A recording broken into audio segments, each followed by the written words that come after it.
Madame, Monsieur, bonjour et merci infiniment à vous de nous retrouver sur Equinox Télévision pour ce nouveau numéro de votre magazine 10-12 Le Zénith.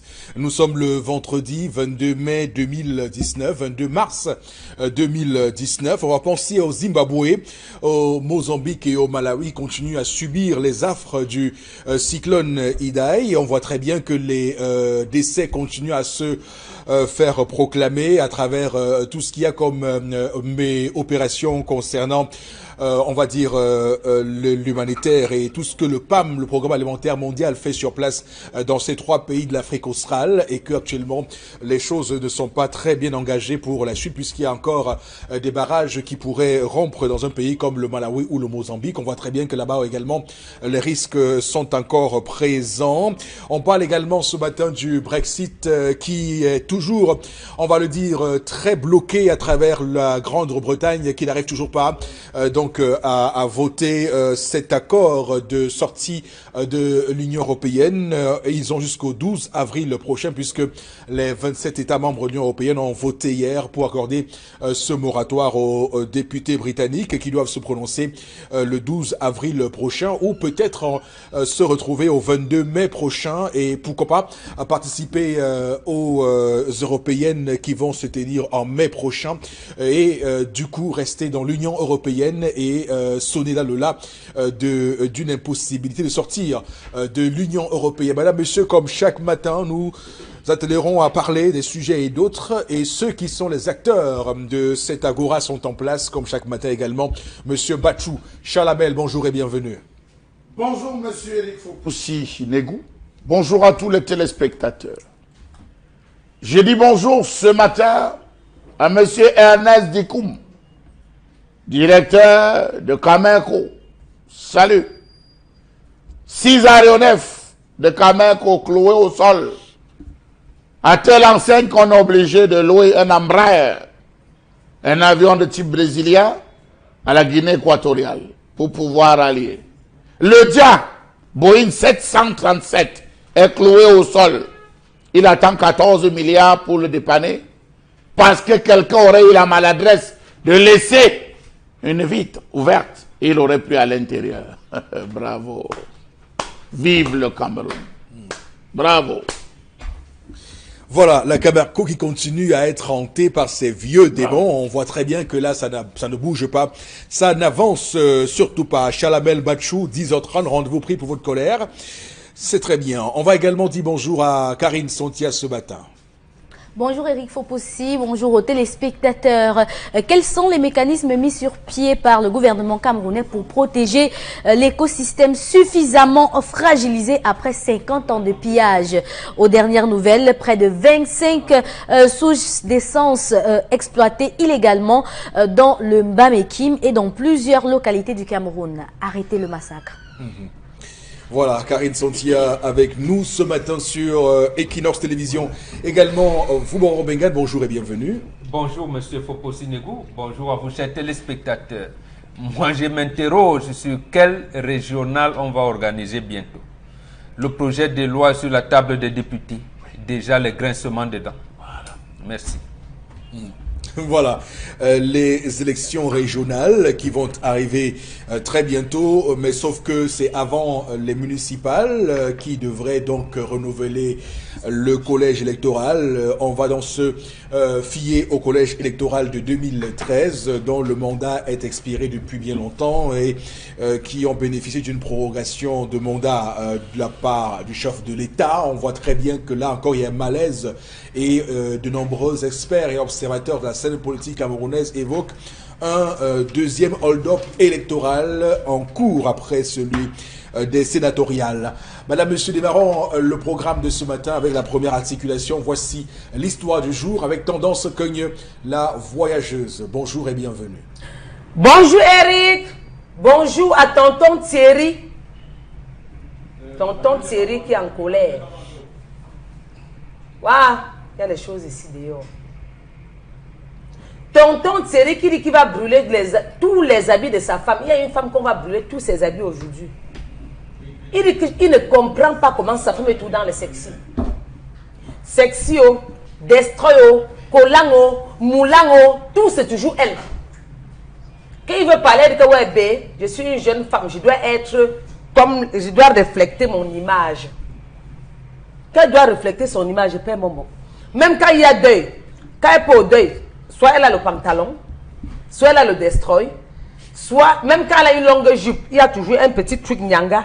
Donc elle a son habit, il y a toujours un petit truc. Même quand elle porte les jupes, c'est tout les jupes taille haute, avec un petit moulant, et ici là on voit un peu quelque chose. Même qu'elle s'habille en responsable, c'est-à-dire même qu'elle met un petit veston, elle s'arrange à ce que la devanture soit un peu ouverte. Quand on veut parler, elle dit que non, si elle ne fait pas comme ça, son mari va aller voir ailleurs. Monsieur a donc décidé que si elle ne change pas, qu'il n'a jamais vu une femme qui ne reste pas sans cabas, que si elle ne change pas, il va prendre tous ses habits et brûler.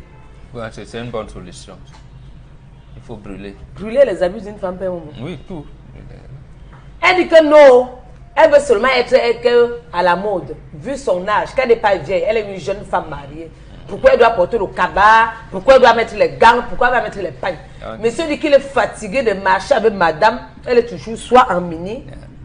Quand elle veut mettre le... Son mari me dit que quand elle veut mettre le matelot, elle met le matelot en vrai. Ce n'est pas le genre de matelot qu'on met un peu, ça touche les genoux là, non. Quand elle se décide qu'au juste la semaine matelot, c'est le matelot qui va ici. Et elle répond à son mari que si elle n'est pas les taches sur le corps, si elle n'est pas un lait corps, pourquoi ne pas m'habiller comme je veux, chérie? Est-ce que qu'elle m'habille, ça ne te plaît pas? Mais justement, son chéri lui dit que ça ne lui plaît pas. Il dit qu'il ne veut plus, qu'elle doit avoir le cabas, s'habiller en gants, s'habiller en pagne. Elle dit qu'elle ne peut pas s'habiller en cabas ou encore en pagne. Qu'elle va seulement s'habiller sexy. Donc, une femme qui veut être sexy, monsieur refuse qu'elle soit belle. Vous, les dames qui me regardez là, dites-moi un peu comment vous vous habillez. Quand vous êtes un monsieur, vous mettez les sexy. Monsieur refuse qu'elle soit vulgaire. Elle est vulgaire avec quoi? Parce qu'elle met ses collants. Elle met ses collants, elle met ses destroy. Donc, elle est la première jeune femme à aller en mariage. Non, elle dit qu'elle doit s'habiller belle et sexy.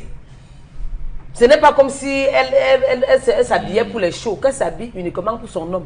Monsieur mais dit justement, ne voit pas. son homme dit que ça ne me plaît pas. Il dit qu'il ne voit pas. Elle aussi dit que non, il va seulement voir. Parce qu'elle dit que les cabas, les pagnes, elle n'est pas elle dedans. Qu'elle est une femme moderne et elle doit refléter son image et son âge. Qui met le pétrole sur ses habits, il brûle. Comment est-ce que vous... Comment on dit qu'on brûle tes habits, Emma? Oui. Comment est-ce que vous vous habillez? Vous les dames qui me regardez là, vous aimez trop les sexy, comment? Les sexy avec un peu, peut-être les vestons, avec vous ouvrez un peu pour qu'on sache que non, il y a la beauté ici. Est-ce que c'est les destroy que vous portez souvent? Non, c'est pas comme vous ça qu'il fallait poser. Il fallait commencer par dire, est-ce que votre habillement est ce que votre mari recherche? Est-ce que votre habillement est ce que votre époux recherche? Qui voulait vous séduire? Qui voulait vous séduire? Voilà les bonnes questions. Votre mari. Qui voulait vous séduire? Qui voulait vous séduire? Est-ce que c'est moi tendance? Non, mais comment? Non, laisse comme ça. On ne veut pas te séduire. Donc, le gens qui me fait rêver, me fait dire que non, j'aime tout voir la femme. Il y a les femmes qui séduisent les femmes. Quand ils disent séduire, ça veut dire quoi? Les femmes qui... Non, qui inspire l'habillement. Moi, j'ai certaines femmes. J'ai une cousine qui m'a dit que j'aimerais m'habiller comme tendance. Ah bon? Je dis qu'elle ne m'habille même pas. J'ai même oublié de te dire ça hier. Merci, mon père. Je suis dit même qu'elle ne m'habille même pas. Vous l'avez sorti de son confort. Je vais commencer à me vanter maintenant, Eric et maman. C'est moi que vous allez séduire. Est-ce que vous avez dit que maman, la femme mariée, si vraiment... Elle ne se laisse pas faire. Elle est toujours sexy, elle est tout. Ça, c'est une tata qu'on respecte. Dites-moi un peu comment vous vous comportez en ce qui concerne les habits. C'est que les questions me dépassent derrière. Non, ça va. Ça va.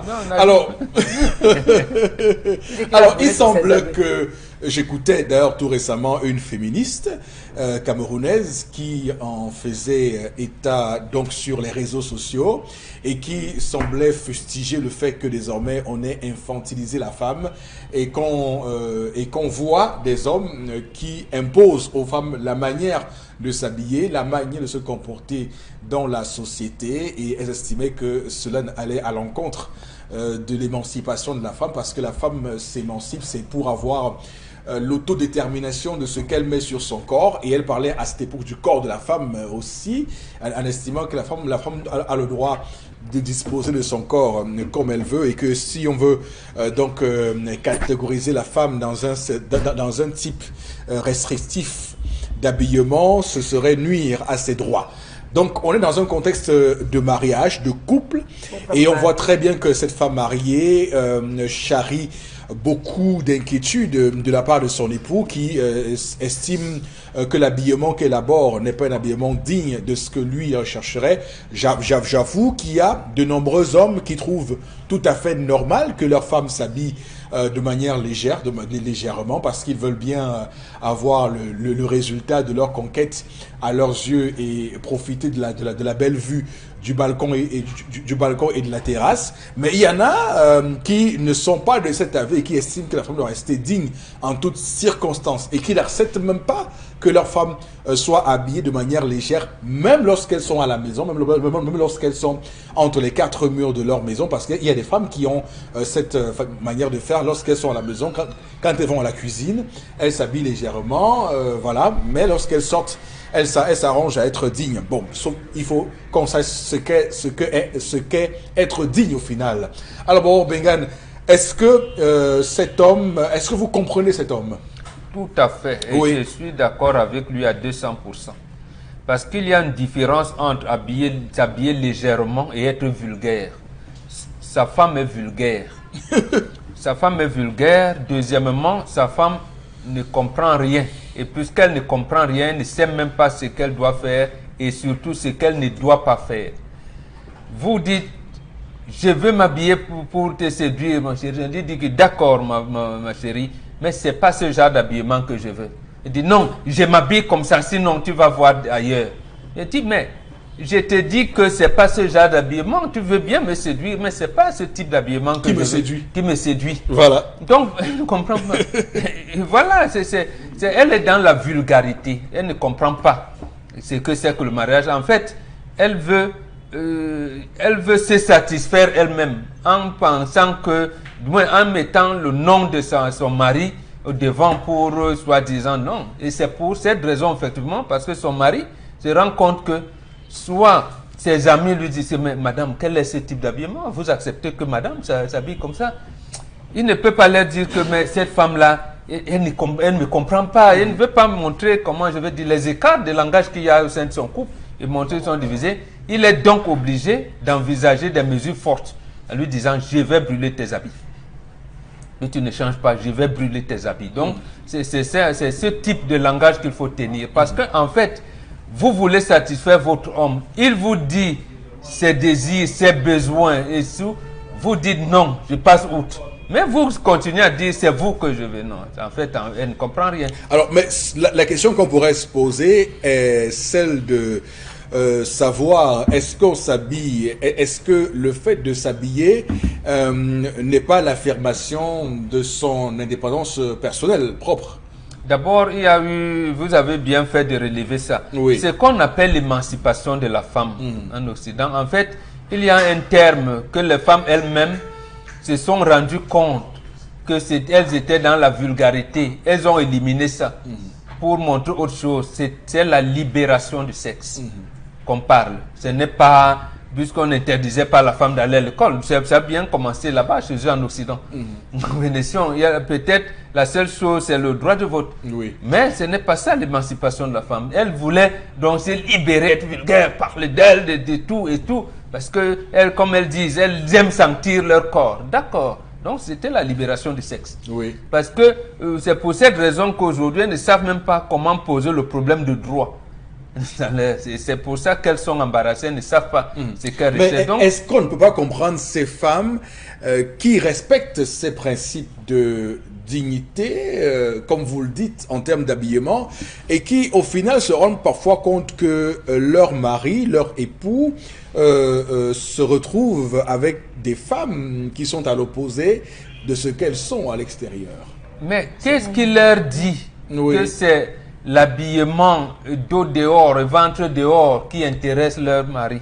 Qu'est-ce qui peut bien leur voilà, donc parce que à ce moment il faut s'interroger, parce qu'il y en a, Tendance nous a raconté une histoire sur une femme est allée faire le Njansang.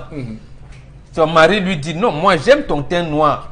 Elle dit non, comme si tu as une copine. Attendez, un homme peut bien aimer une femme brune et avoir une autre femme noire. Mais vous allez vous décaper la peau parce que... Pourquoi donc refuser? Parce que je veux dire que les femmes, elles sont très observatrices. Hein. Lorsqu'elles marchent avec vous dans la rue, elles guettent chacun de vos regards. Il y a des hommes qui, lorsqu'ils rencontrent une femme en mini-jupe, se trouvent l'obligation de tourner la tête ou de détourner la tête pour regarder à l'arrière pour voir ce qui passe. Et donc la femme se rend compte que son mari est attiré par ce type de femme qui passe dans la rue. Je dit, mais sauf qu'elle ne lit pas le sentiment que développe son mari dans son cœur et dans sa tête. C'est-à-dire, la femme veut dire, le mari peut bien regarder comme nous tous on regarde en disant, mais attendez, elle est folle celle-là. Non mais elle est folle celle-là. C'est souvent loin de là. Hein? Non mais pourquoi pas? Vous dites il y a un type d'habillement et pour que la femme, pour terminer, pour que la femme soit digne. On respecte la femme par son habillement. Par son habillement. Et aujourd'hui, c'est ce que les femmes mariées ne savent plus. Elle se déshabille. Charles Hamel le dit et je confirme. Elle se déshabille quand elle sort. Et quand elle dort, elle s'habille. D'accord. Il y en a même qui dorment en cabas. Avec les chaussettes et tout. Mais quand elle veut sortir, tout est dehors. D'accord, très bien. Alors, Charles Hamel, est-ce que c'est même une bonne idée de passe la parole maintenant. Karine Santia, Chalamel, ce sera après. Alors, Karine Santia, alors est-ce que vous qui êtes une femme, vous ne comprenez pas cette épouse qui se rend bien compte que son mari semble attiré par des femmes qui sont habillées, bon, le terme est un terme vulgaire, mais qui semble attiré par des femmes habillées en décolleté bien ouvert? Comment est-ce qu'il a rencontré cette femme? Il a rencontré, elle faisait quoi? Ils se sont rencontrés où? Comment est-ce qu'ils ont vécu leur relation avant le mariage? Ça, ce sont des questions qu'on se pose. On ne se marie pas parce qu'on veut se marier, on se marie parce qu'on a trouvé la personne qui nous convient. Si elle était comme ça avant qu'il ne se marie, ça veut dire qu'elle convenait à ce monsieur comme ça. Maintenant, pour changer, c'est encore un processus. C'est pas comme si c'est aujourd'hui qu'elle va tout arrêter. Non. S'il veut que sa femme change, qu'il commence déjà à acheter les vêtements qu'il pense décents pour elle. Et là, elle va porter. Et c'est quand elle ne portera pas ces vêtements qu'il pourra brûler les anciens. Elle ne va pas changer sa garde-robe pour ne rien porter et rester à la maison nue. C'est un processus. Encore qu'on n'achète pas tous ses habits une fois, on achète ses habits de manière progressive. Et maintenant... Alors pour vous, c'est normal pour une femme de se pavaner dans la rue en matelot, en mini-jupe, voilà. Ma question se pose du côté de la norme. Bien que dans la rue, tout dépend maintenant du genre de femme que vous avez rencontré. Comme je dis, s'il a rencontré cette femme dans un callbox et qu'elle était habillée comme ça, vraiment qu'il supporte. S'il n'a jamais dit à cette femme avant le mariage que moi je n'aime pas ton style, j'aimerais que tu fasses comme ça. Parce que on le dit bien ici, M. Chalamel dit souvent ici sur ce plateau que c'est l'homme qui moule la femme à sa guise. S'il avait eu une femme avant même le mariage qui était comme ça, je ne pense pas qu'elle ait changé parce qu'elle est mariée. Je me dis qu'elle est comme ça à la base. Parce que quelqu'un ne peut pas changer du jour au lendemain, dit que parce que tu cherches les femmes d'ailleurs qui sont comme ci, comme ça, comme ça. L'excuse là ne tient pas la route du tout. Mais est-ce que vous pouvez nous dire ce qui se passe dans la tête d'une femme lorsqu'elle s'habille comme ça? Alors moi, son excuse de femme et tout ça, ça ne tient pas la route. Oui. Ce que je me dis dans sa tête, c'est qu'il y a un problème de jeunesse qu'elle a envie de rattraper. Je me dis qu'elle regrette s'être mariée très tôt. Pour moi. Je me dis que pour elle, elle s'est mariée tôt et qu'elle a quelque chose dans sa jeunesse qu'elle aimerait rattraper. Et c'est pour cela qu'elle fait ça. Et c'est là où je voulais dire que il y a des vêtements qui nous donnent de la valeur et qui sont sexy en même temps lorsqu'on est marié. Et qu'on peut marcher en route avec. Vraiment. Il y a des vêtements qui valorisent une femme, qui donnent toute sa grandeur, mais qui la rendent d'accord, qui la rendent aguichante face aux yeux des autres, mais responsable. C'est pas nous qui créons les vêtements, c'est pas moi qui crée les vêtements, mais je pense que la garde-robe de cette femme est une garde-robe d'adolescente qu'il faut à elle-même qu'elle s'en rende compte. C'est pas permis de marcher. Non, il y a des moments que si vous voyez comment elles habillent leurs adolescentes, vous allez tomber. Non, mais c'est pas comme ça, justement. C'est qu'elles sont dans les justement, et c'est là où je voulais chuter en posant la question de savoir comment est-ce qu'elle a été éduquée. Parce que sur ce plateau, on le dit encore, on prépare une femme au mariage. Ça veut dire qu'elle n'a jamais été préparée à comment on s'habille lorsqu'on est marié. Alors, Chalamel, je vous passe la parole. Alors, la parole, quand je vous la passe, c'est pour vous rappeler quand même qu'il y a un phénomène qui se passe au Cameroun. Les femmes souhaitent montrer qu'elles ont un derrière rebondi, autant utiliser les termes comme ils sont, un derrière rebondi, qu'elles ont de belles jambes, qu'elles ont une très très bonne terrasse. Donc, vous comprenez ce que je veux dire, en mettant des décolletés qui montrent bien l'exubérance et la prépondérance, oui, la prépondérance et tout ce qu'il y a devant, qui puisse aguicher. D'ailleurs, il y a un terme qui est utilisé désormais, c'est la bosse. Vous avez la bosse, et c'est ça qui apparemment attire les gens. Non, mais pourquoi vous riez, Tendance? C'est ça qui attire les gens, finalement. Mais est-ce qu'au final, nous ne sommes pas devenus fous de l'exagération, fous de la surenchère, fou de tout ce qui est consommation de la chair? Monsieur Eric Fopoussi, c'est l'occidentalisation qui vous a noyé. Oui. Qui a noyé les pauvres Africains qui sont aujourd'hui des hybrides parce qu'ils sont perdus entre la tradition, perdus entre l'occidentalisme. La vraie femme africaine est charnue, monsieur Eric Fopoussi. Elle est dodue. C'est la vraie femme africaine. Lorsque votre fille va en mariage, toute maigrelette, 3-4 mois, on veut voir. Elle doit changer, prendre des formes, des joues, le corps. Regardez toutes les représentations artistiques, toutes les représentations anthropomorphiques, vous allez vous rendre compte que la femme a une poitrine toujours galbée, signe, n'est-ce pas, de l'abondance du lait. Elle a une coupe bien ressortie, monsieur Eric Fopoussi. Donc, c'est ça qui explique ces habillements. Et les Chinois les ont aidés. Il y a des cyclistes rembourrés ou qui ressortent les fesses. Vous pensez que la fille a les fesses alors qu'elle n'a pas, monsieur Eric Fopoussi. Les Chinois les ont aidés. Mais avec les poitrines, elles ont des habits qui met avec les poitrines. Oui, avec des soutiens-gorge. Non, ça c'est des habits, monsieur Eric Fopoussi. C'est rembourré de coton. Quand elle se balade, vous pensez qu'elle a. Oh là là, bon, monsieur Fopoussi. On va pas faire une émission là-dessus. Non, mais c'est le sujet, puisque c'est une femme. C'est le sujet. Non, je dis, les Chinois les ont aidés avec ces vêtements-là. Oui. Là, ils ont des trucs si bombés là devant, comme ça, vous avez l'impression que cette fille a une protubérance au niveau de la poitrine. Pourtant, au fond, il n'en est rien, monsieur Eric Fopoussi. Je ne cherche pas à qui plaire, mais plaire à qui j'ai choisi. Telle est la maxime africaine du mariage. La femme ne doit avoir Dieu que pour son mari.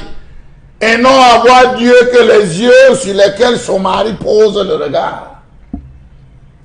Les femmes d'aujourd'hui... La nuance est importante. Très importante. Oui. Les femmes d'aujourd'hui cessent de se regarder pour leur mari, de se garder pour leur mari, de s'arranger pour leur mari, mais se contentent d'observer ce que leur mari observe.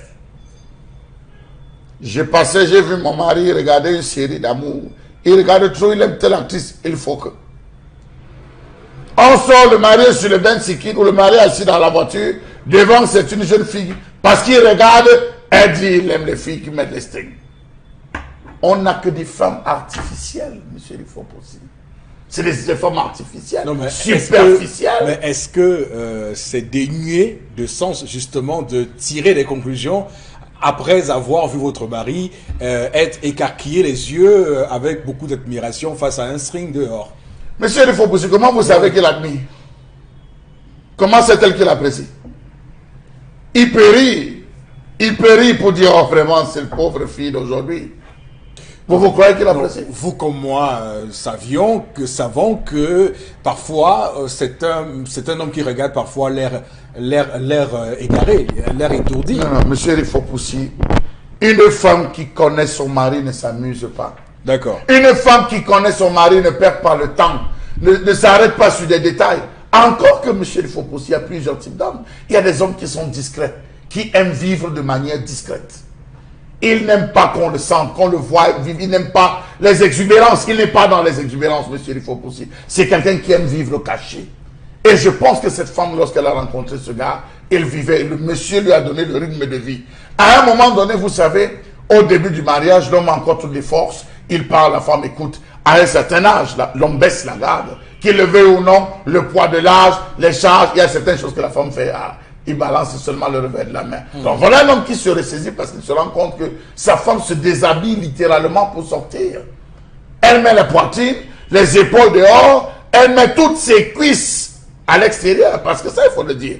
Les jupes qu'on fabriquait dans les années 90 ne sont plus les mêmes jupes qu'on fabrique dans les années 2000, qu'on a commencé à faire en 2010 et peut-être en 2015, monsieur Rifopoussi. Les jupes de 2010, des années 2000, ça divisait la cuisse en deux. Maintenant, c'est monté même encore plus haut, monsieur Rifopoussi, près des fessiers. Raison pour laquelle toutes les femmes sont obligées de doubler avec les cyclistes. Vous les voyez, en plus de mettre les robes sauvagement courtes, elles sont obligées de mettre des cyclistes à l'intérieur. Quand elles se courbent, bonjour la catastrophe, il faut qu'elles exposent tout cela à n'importe qui, monsieur. Alors, moi, je dis... Donc, je pense qu'il faudrait que les hommes s'associent pour porter plainte aux femmes atteintes à la pudeur. Je souhaite que vous fassiez une précision, enfin, je souhaite que vous fassiez cette précision ce matin avec nous. Peut-être aussi, Babou Bengan pourra compléter. Alors, qu'est-ce qui fait la différence? On voit parfois des photos de nos femmes de l'époque, des photos noir sur blanc, où elles étaient complètement seins nus, avec un cache-sexe et autres. Pourquoi à l'époque ça ne posait pas un problème? Pourquoi à l'époque on n'y voyait pas tout de suite un attrait sexuel et aujourd'hui, avec ce qui se passe, c'est ce qu'on voit? C'est l'occidentalisation. C'est l'occidentalisation jusqu'aujourd'hui. Quand vous partez en Papouasie, Nouvelle-Guinée, monsieur Rifopoussi, en Papouasie, Nouvelle-Guinée, vous retrouvez des gens qui marchent. Même quand vous allez chez les Pygmées, il y a encore des femmes qui marchent comme ça, sans que cela ne pose un quelconque problème. La seule chose que la femme a besoin de cacher en Afrique, c'est juste le sexe, objet de procréation, ça dérange? par la poitrine, objet d'allaitement. Non, ça dérange parce qu'on est rentré. Pourquoi le problème? Nous sommes rentrés dans le logiciel occidental qui voudrait que la poitrine devienne un tout, parmi les comment vous appelez ça, monsieur les jeux de séduction. Oui, les séductions, c'est l'occidentalisation qui a plongé littéralement aujourd'hui, comment on va dire, les jeunes générations, à telle enseigne que les femmes vont prendre le botox, des injections de botox pour gonfler les fesses, pour enfler la poitrine, parce qu'on a démontré que c'est cela où tout rêve de devenir Edoxyao, monsieur Lifo. Okay. Justement, il y a une polémique qui a été inclue ici en 2001. D'accord. Après le sommet France-Afrique, Jacques Chirac fait un tour dans le Grand Nord, à Garoua notamment. On fait danser les filles seins nus. Justement, l'image, j'allais dire, le commentaire qui s'en sont suivis était tout le contraire de ce que cela représente. D'abord, ces filles ne dansaient que lors de certaines cérémonies qui amenaient les jeunes qui ne se sont pas encore mariés à s'intéresser à eux. C'est à ce moment que les chefs, qu'on l'appelle l'amido, les faisaient sortir. Mais aujourd'hui, l'occidentalisation fait qu'ils pensent que c'est ça la culture. On les fait sortir tout le temps. Et à tout moment, à temps et à contre-temps. Donc, c'est mauvais. Et l'autre chose que vous avez dit tout à l'heure, lorsque ces femmes-là, est-ce que vous regardez même les reines Saba et Pokou, comment elles s'habillaient? Il y avait des cérémonies et tout. Et ce qui a amené la culture de l'époque, la culture africaine, c'est que ce n'est pas la vulgarité.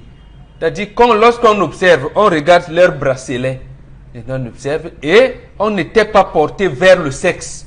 Oui. Or, l'émancipation de la femme a voulu dire qu'on libéralise le sexe. Il y en a même qui sont partis, va vous dire que le noir ne sait même pas faire l'amour, permettez l'expression. Justement parce que nous ne sommes pas dans le même logiciel. C'est cette vulgarité qu'on veut nous faire gober aujourd'hui. Or, c'est faux.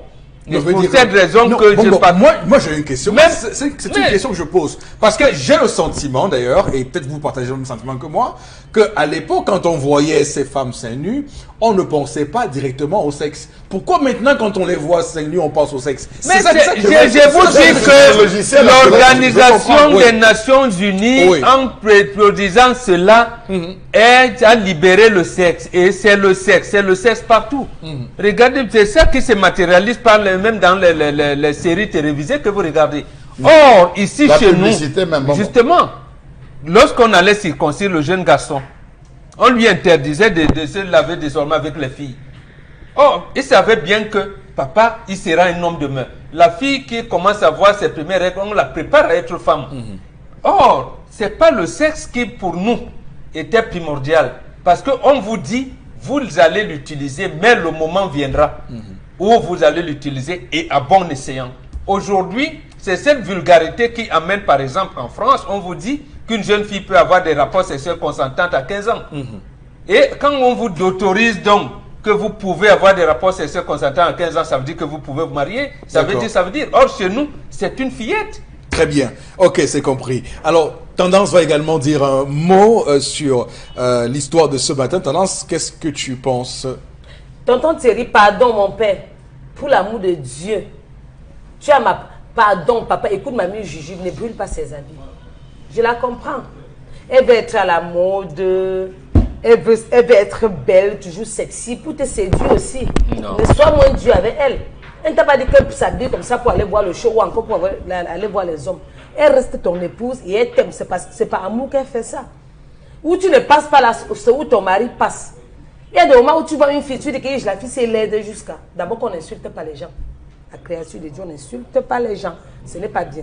C'est où ton mari passe supplier tous les jours, c'est où ton mari dort.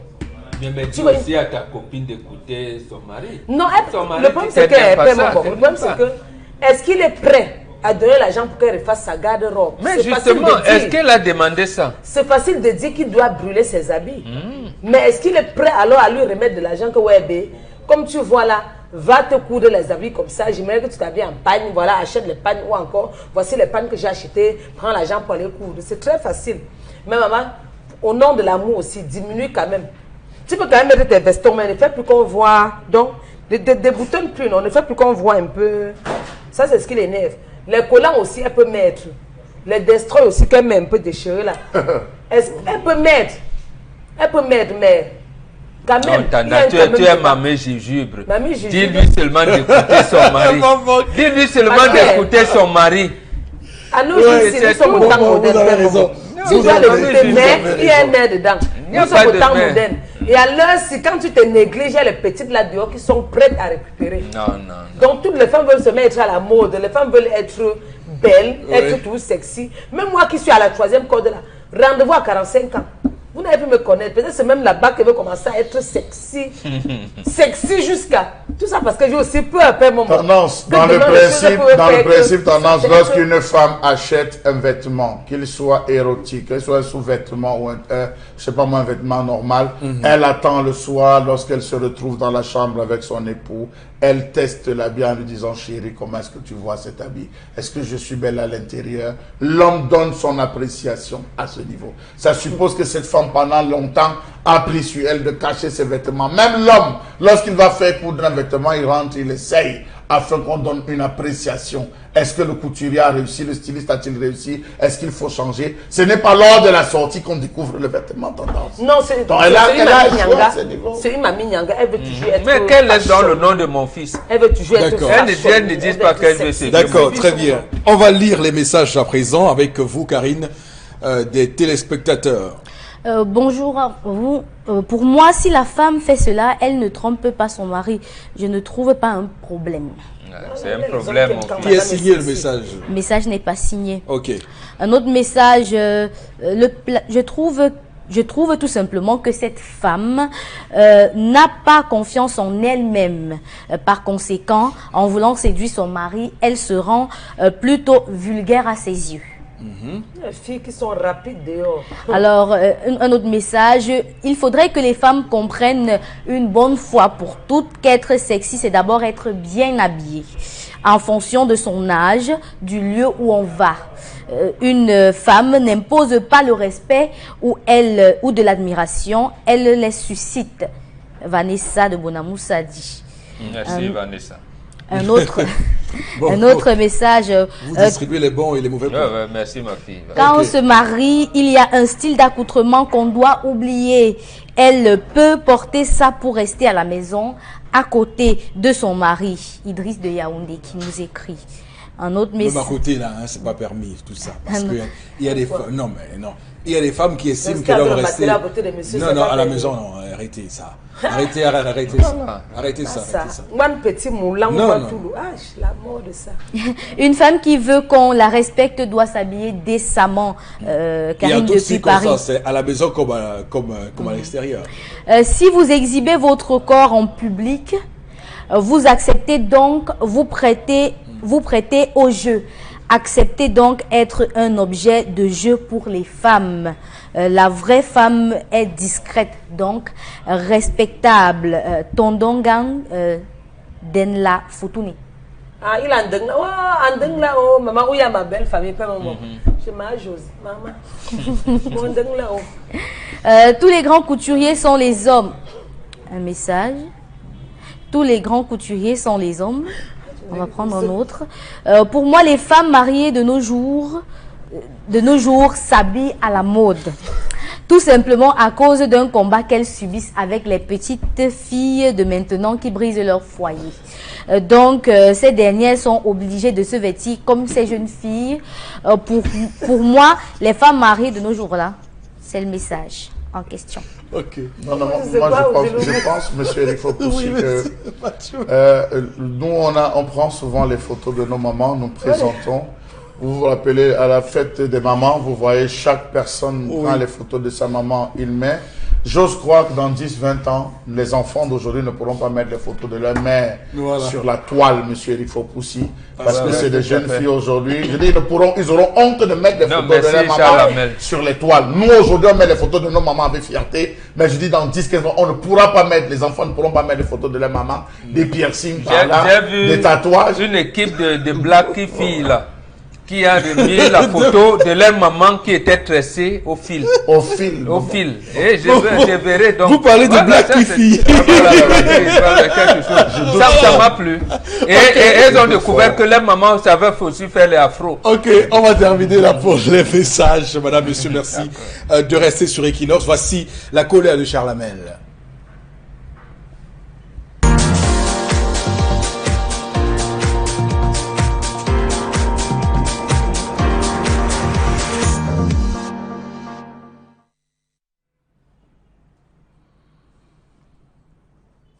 Je m'interroge ce jour sur la question du replâtrage des axes routiers dans ce pays. Que dis-je? Du revêtement confortatif. Expression que je dois à M. Nganou Messi, ministre des Travaux publics. Je m'interroge sur les critères de l'attribution des marchés de replâtrage des axes routiers. Vraiment, parlons-nous vrai. Regardons-nous dans les yeux et répondons à ces questions. À qui est-ce qu'on confie le marché d'entretien, de maintenance, de replâtrage des axes routiers? Quelle est la raison pour laquelle l'on n'assure jamais le contrôle lors des différents replâtrages de nos axes routiers? Tous les axes qui ont subi le replâtrage, 1 mois, 2 mois après, sont rentrés dans la même histoire. Tous les trous qui ont été bouchés ont été littéralement recreusés, sinon de plus belle, 1 à 2 mois après le passage des soi-disant équipes. Quel est le matériel utilisé pour le soi-disant replâtrage? Le sable? Le ciment? Quoi? Ou le gravier? Je m'interroge. Vraiment, pourquoi l'on néglige tant la vie des Camerounais dans ce pays? À quoi sert l'argent du paysage et du péage routier? Pourquoi est-ce que le ministre des Travaux publics se comporte-t-il de la sorte? Ayez au moins pitié. Faites un tour à Yaoundé. Partez de Van pour Messa. L'école annexe de Messa, vous allez vous rendre compte que la route là-bas, c'est abracadabra. Partez de Van ou encore de la poste centrale pour Mokolo, sans passer par l'hôpital central de Yaoundé, passer par le bas, par hygiène mobile. Vous allez voir l'état de la route. Arrivez en Kolbikok, regardez l'état de la chaussée en Kolbikok. Vous comprendrez que ce pays, il ne l'aime pas. Allez en Kolbessin, regardez en Kolbessin. Vous allez mettre les mains sur la tête et vous demandez est-ce qu'on est au Cameroun. Prenez l'axe Oyomabang jusqu'à Femme Nord. Vous allez découvrir que là-bas, on parle de tout, sauf de vraies choses, sauf de la route. Pourtant, l'on dit que là où la route passe, le développement suit. Comment comprendre qu'au Cameroun, l'on ne prenne jamais la mesure des choses avant le pire? Nous sommes fatigués des accidents de circulation. Nous sommes fatigués de perdre des roues. Nous sommes fatigués d'endommager nos véhicules à cause de l'état de la chaussée. Retenez-le, nous sommes fatigués. Les Camerounais sont fatigués de tous les jours dépenser de l'argent parce qu'il faut réparer les véhicules. À cause de vous, pourtant tous payent les droits et les impôts. Le Cameroun vit au rythme des drames, affectant particulièrement les voies de communication. Ngaoundéré Belel, dans l'eau. Ngaoundéré Garoua, dans l'eau. Garoua Maroua, dans l'eau. Bepanda Mala, Bepanda Sankaleson, Bepanda Tonnerre, Mbedi, haute tension, Koto, Niala, Kogefa, Barcelone. Ici à BBR, terminus BBR, Barcelone, Dakar. Oublié. Direction des douanes. L'OPOP. Voilà l'état de nos routes. Pour ne citer que celle-là. Comment comprendre le fait que l'État du Cameroun puisse attribuer les marchés de la réfection des axes trop fréquentés sans que la dite entreprise ne se contente de véritablement faire ce pourquoi elle est là. Prenez la route de Douala, Mbanga, Ndjombe.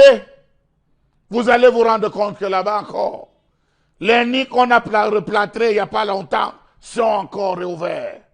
Pourquoi fait-on ainsi dans ce pays?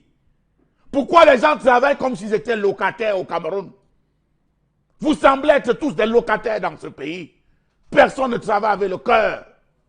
Quel est le sens qu'on donne à patrie, patriote dans ce pays? Ça n'existe pas.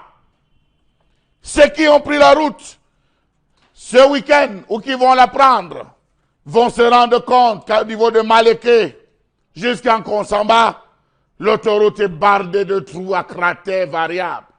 Tant pis pour vous si vous la prenez la nuit. Vous allez comprendre pourquoi beaucoup ne prennent pas S, comme on dit trivialement au quartier.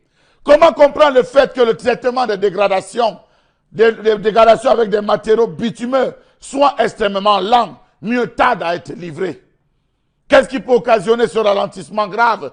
Des travaux qui ne cessent de causer de lourds préjudices aux usagers de la voie publique qui payent régulièrement leurs taxes. Savez-vous que ces nids d'éléphants d'un autre genre finissent par transformer le trajet en un parcours du combattant avec à la clé des morts qui ne se comptent plus?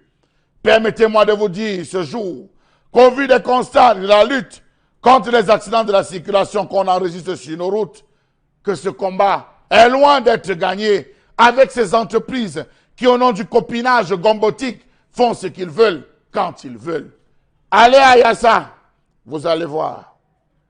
Allez à Niala, bravo. Là, c'est tout le spectacle. Il est aussi désopilant que la mort qui ne dit plus rien aux médecins dans nos hôpitaux. À quoi servent donc ces campagnes de sensibilisation et de répression organisées par le ministère des Transports et la Gendarmerie nationale?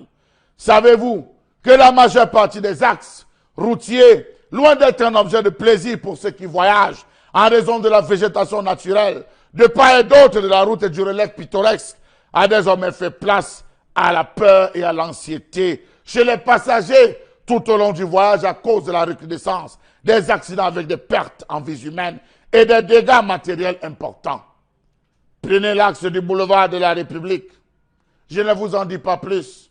À Deido, il y a des gros trous qui se sont formés. Sur l'axe de l'ESSEC, école publique ESSEC, il y a de gros trous.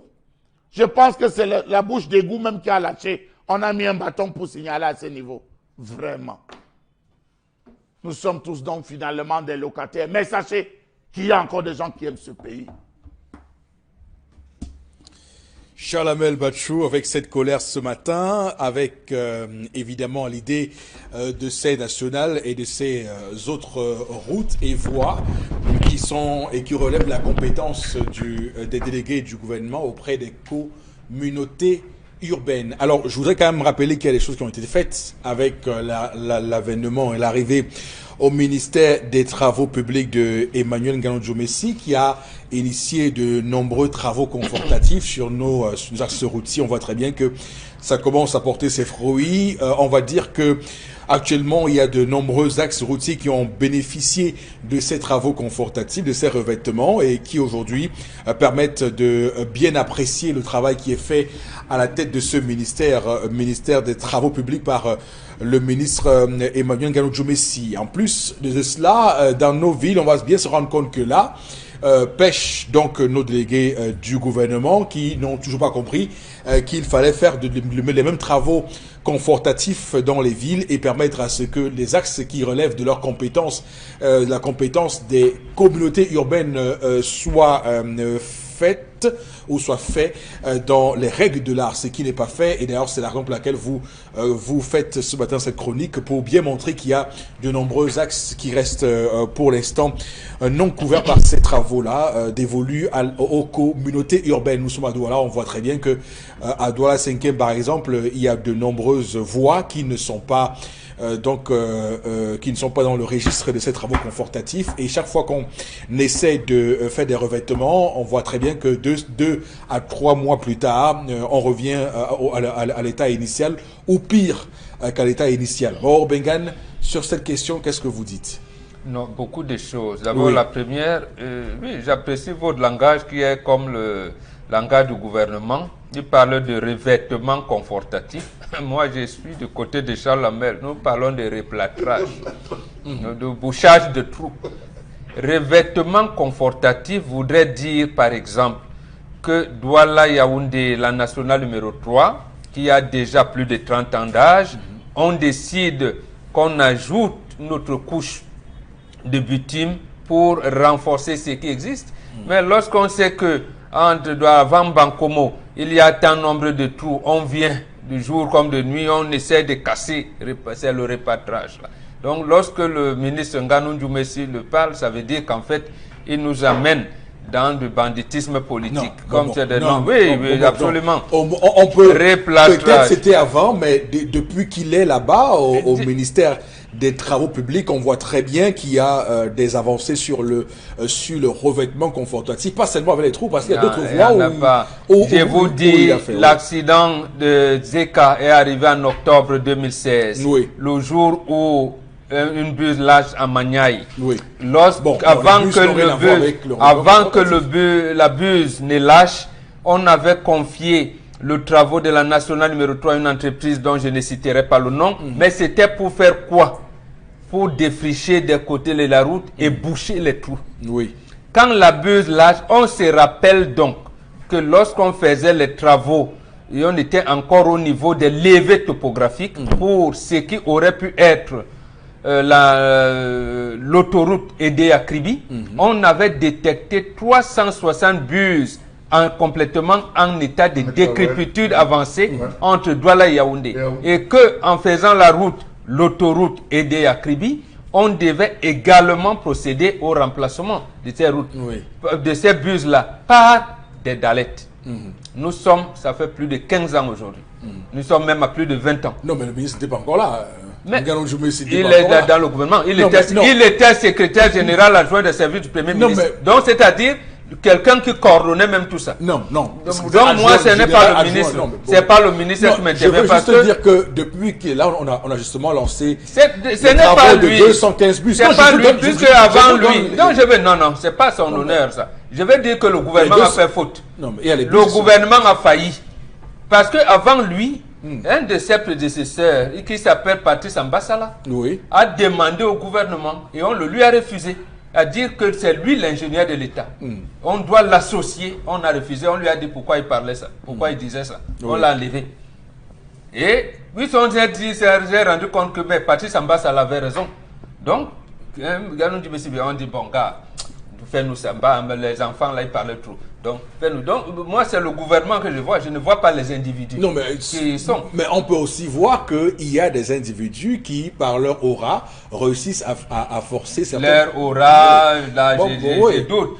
Parce que la première chose qu'il aurait pu faire, c'était la route Bamandjou, Bamenda. C'est lui-même qui avait dit 118 milliards que la Banque africaine de développement avait débloqué. Tout à fait. Où est-on allé son entrée-gens à ce moment-là? Moi j'ai dit le gouvernement du renouveau a échoué, a fait faillite. Donc c'est depuis. Quand on vient maintenant avec les dalettes, bonne chose, on a fait des marchés de gré à gré.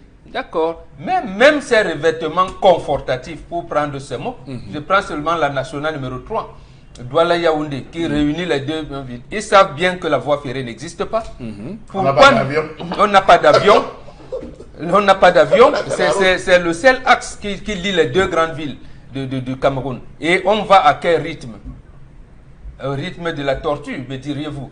Oui, mais... Non, mais le rythme quand même est tenu. Quand vous voyagez sur la nationale numéro 3, vous voyez très bien qu'au fur et à mesure on avance avec le remplacement des bus. Oui, c'est-à-dire qu'aujourd'hui, vous pouvez faire Douala-Yaoundé 4 heures, vous arrivez à Yassa, pour arriver en centre-ville de Douala, vous faites 3 heures. Oui. Donc là, c'est bon. Non, mais au niveau des villes, c'est plus... Non, c'est réparti. La communauté si urbaine... vous prenez l'axe de marché des fleurs, c'est toujours le gouvernement qui continue, jusqu'au marché des fleurs. Et l'autre route de Niala, c'est ce qui concerne la communauté urbaine. Il faut bien répartir les choses. Donc, ils ont fait faillite. Le renouveau a montré ce qu'elle pouvait faire. Ce qui reste à faire, il ne peut plus. Oui. Alors, Karine, sur cette question de revêtement confortable, c'est ce que Charles appelle le replâtrage. Oui, le replâtrage. Voilà. Parfois, il y a le bourrage. On oublie le revêtement confortatif. On oublie ça. Et puis, on bourre la route. Il y a un axe qui m'intéresse particulièrement, l'axe Ndoko-Tindogbon au niveau du carrefour Sokaver. Cet axe-là, je vous assure, là-bas c'est du bourrage. Alors il faut vous adresser à chaque fois. Non, il faut moins le dire pour qu'on comprenne. Cet axe est tant impraticable, tant en saison sèche qu'en saison pluvieuse. C'est-à-dire qu'en saison sèche, ce sont des trous vides. En saison pluvieuse, ce sont des trous remplis d'eau. De temps en temps, ce qu'on fait, c'est quoi? On prend les graviers, on verse dans les trous et on s'en va. On ne replâtre même pas l'autre là. On verse le gravier, la pozzolane et on s'en va. Et ce qui fait que de temps en temps quand même, ces graviers-là peuvent rentrer dans les rigoles. Rentrent dans les rigoles et la route redevient creuse. Maintenant, moi je vais quitter dans cet axe-là. C'est l'axe Ange Raphaël, école publique. Vous allez me dire que ça a l'air très goudronné, mais l'espace entre le goudron et les mois est de 2 mois. C'est-à-dire que quand on goudronne, ça fait 2 mois. Ça devient... Les trous reviennent. Quand on replâtre, il faut bien dire voilà, quand on replâtre, ça fait 2 mois, les trous reviennent. Et je ne sais pas pourquoi, il y a toujours des engins qui y sont et avec le goudron pour rembler, pour tout faire. Et puis, le mois prochain, on revient. Mais le gouvernement a beaucoup d'argent. La communauté urbaine a beaucoup d'argent. Si cet axe-là peut être fait peut être traité comme ça chaque jour, pourquoi on ne le fait pas avec tous les axes? Peut-être c'est entretenir la route là-bas, moi je sais pas. Mais là, vraiment, cet axe-là, ça fait poser des questions. Comment passent les marchés publics après? Il y a des gens qui mettent même leur Il y a des gré à gré. Voilà, il faut... des gens qui ont gardé même leur... Non, mais ça veut dire qu'il y a quelqu'un qui a gagné un marché où lui-même il vient gâter la route la nuit quand les gens ne sont pas là et bénéficier à chaque fois le marché. Parce que moi, j'ai jamais compris pourquoi cette route-là, après 2 mois, on refait. D'accord. Alors, Charles. Monsieur Eric Fopoussi, je ne vais pas dédouaner le ministre Ngannou monsieur. Je ne le dédouane pas.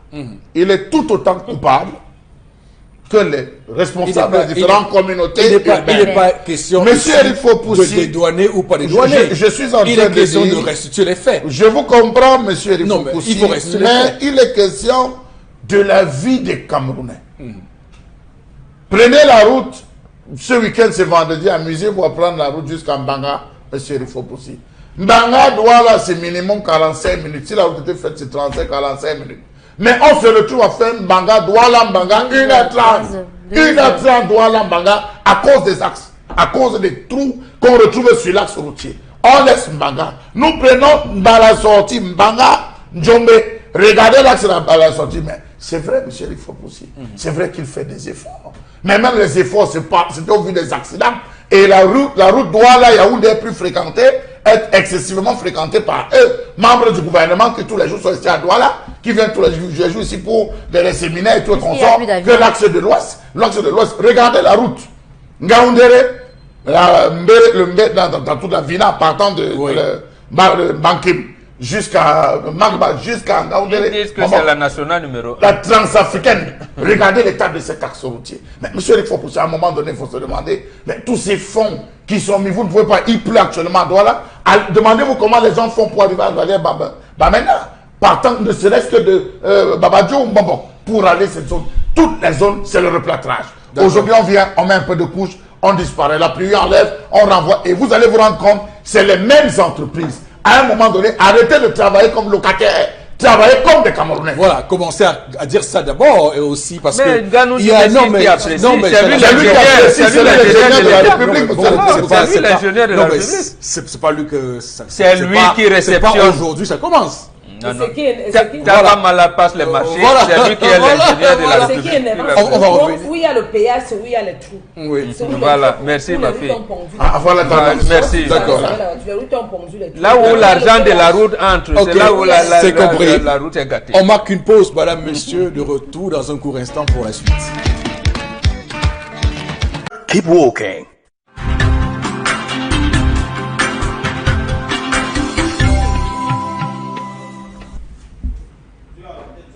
Ok. Retour pour cette deuxième partie de l'émission, madame, monsieur. Merci infiniment à vous de nous rejoindre. On va démarrer cette deuxième partie avec les messages, Karine Santia. Alors, j'ai eu la franchise de tout un chacun, car c'est par la dénonciation qu'on parvient à l'innovation particulièrement. Il faut aussi, voilà, vous êtes un très grand modérateur. On vous fait des éloges, monsieur, il faut possible. Alors, la femme appartient à son mari et tout ce qui est dit là, c'est la Bible. Je ne comprends pas beaucoup. Alors, le Cameroun des grandes opportunités, quel échec. Marois, Mora, Kousseri, sans commentaire. Ngaoundere, Garoua, c'est catastrophique. Sali de Marois. Merci. C'est 6 heures. Marois, Ngaoundere, Garoua, c'est 6 Retrouvez le heures. message, Karine, l'autre message là tout à l'heure. Oui, je l'ai. Oui, je l'ai. retrouvez, oui. Alors, votre émission a des teintes profondément machistes qui ne rendent pas compte de l'histoire de la femme africaine dans sa globalité, intriguant le matriarcat. N'oubliez pas qu'à une époque pas très lointaine, nous marchions avec juste des caches-sexes. Pulchérie, faux pour depuis la Suisse. Feu pour. Feu pour. Non, non, là, c'est pas vrai. C'est pas- Oui. c'est- Très faux. Lorsque vous dites, justement, c'est la coloration que j'ai dénoncée tout à l'heure qui est arrivée en 2001, lors Oui. du sommet France-Afrique à Yaoundé, et quand Jacques Chirac est allé à Garoua. Justement, aujourd'hui, et l'Organisation des Nations Unies qui plombe ce que ma sœur, là, de Suif vient vous dire. Quand on fait les reportages dans nos pays, qu'est-ce qu'on montre? La pauvreté. La pauvreté. On a l'impression que c'est comme ça que ça se fait. Et Cheikh Anta Diop l'a dit en 53, en France. Il arrive dans un village et on lui dit, mais vous avez fait comment pour venir ici? Il n'a pas compris. Et quand on lui a posé la question d'une manière en disant, est-ce qu'il y a les aéroports en Afrique? C'est là où il a compris pourquoi. Il a dit non. Et j'ai grimpé les arbres, je suis arrivé comme... Et les Blancs ont pensé que c'était vrai. Bon, tu vas même loin. Prenons Non. le cas de l'Éthiopie. À une certaine Voilà. période, est-ce qu'on Donc, appelait à Éthiopien? On peut pas imaginer que le mot tisserand. c'est Vient africain. d'où? C'est l'Afrique. D'un de deux, lorsqu'on vous dit à l'école l'art de la pierre taillée, en principe, la pratique du fer qui se fait en Égypte, c'est nous. Ce n'est attendez. pas l'Occident. D'abord, Maintenant, vous pour dites ça, revenir au matriarcat, vous dites ça, revenons au cache-sexe. Vous dites ça pour dire qu'il n'y a jamais eu de cache-sexe. il y avait les familles pauvres qui ne pouvaient pas s'habiller. Mais il y avait aussi, c'est qu'on parle de la classification, il y avait des seigneurs. Il y avait des seigneurs qui avaient bien des sûr. styles d'habits. Bien Et sûr. il y en avait même qui ne pouvaient pas s'habiller, comme aujourd'hui. Donc, et quand on vous donne des clichés de ceux qui ne pouvaient pas s'habiller, vous pensez que, non, c'est là. Lorsqu'on vous dit que l'Afrique est le berceau de l'humanité, ça vous dit quoi? Ça vous renvoie donc à quoi? Donc, pour revenir au matriarcat, ça aussi, les anthropologues occidentaux ont mal compris. Ils ont C'est échoué. que ces Ils ont gens même échoué. Ils ont échoué littéralement. L'Afrique, c'est comme un arbre qui a les branches. Et l'Afrique est patriarcat. Je le répète, on peut faire ce débat avec n'importe qui. Maintenant, ce qui matérialise notre truc, c'est la polygamie. Mon papa s'appelle Nkandji. Je suis Mbengan Nkandji. Il a 4 femmes. Il a donné 4 Mbengan. Pour différencier les Mbengan, on m'identifie À par ma mère. rapport à ma mère. À ma mère. L'autre Mbengan est identifié par rapport à sa mère. Ainsi de suite, ainsi de suite. C'est ça qui a donné l'impression que l'Afrique est matriarcale. C'est faux. Parce que lorsque l'enfant décline son arbre généalogique, on ne cite pas sa mère. Et pire même, c'est parce On qu'ils ne vont- cite pas sa mère. C'est d'ailleurs là où les juifs qui ne savaient pas de quoi il s'agit, lisaient, pour ceux qui lisent la Bible ou le Coran.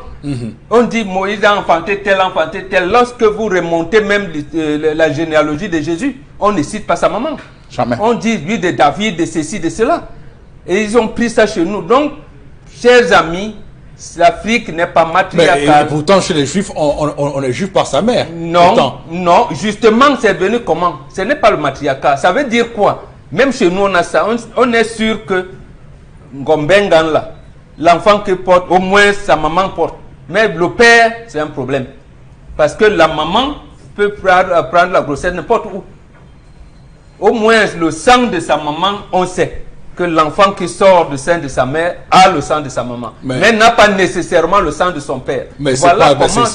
mais c'est pour cette raison que l'article premier... Finalement. Non, c'est pas contradictoire. Oui, mais si mais c'est une manière que maman est trichée ou pas. Oui. Que maman est trichée ou pas, l'enfant qui naît, c'est l'enfant du père, qui a la maman, la femme en question. Oui. C'est pour ça que quand les Juifs mettent l'article premier de leur constitution en disant tout le Juif naît n'importe où, il a d'abord pour territoire d'Israël. Donc eux sont dans la guerre. Et ce n'est pas l'organisation sociétale en temps de guerre qui va impliquer sur ce que nous, on doit savoir si. Oui. Donc ce qu'on dit là, les premiers anthropologues qui ont étudié l'Afrique ont fait tout faux.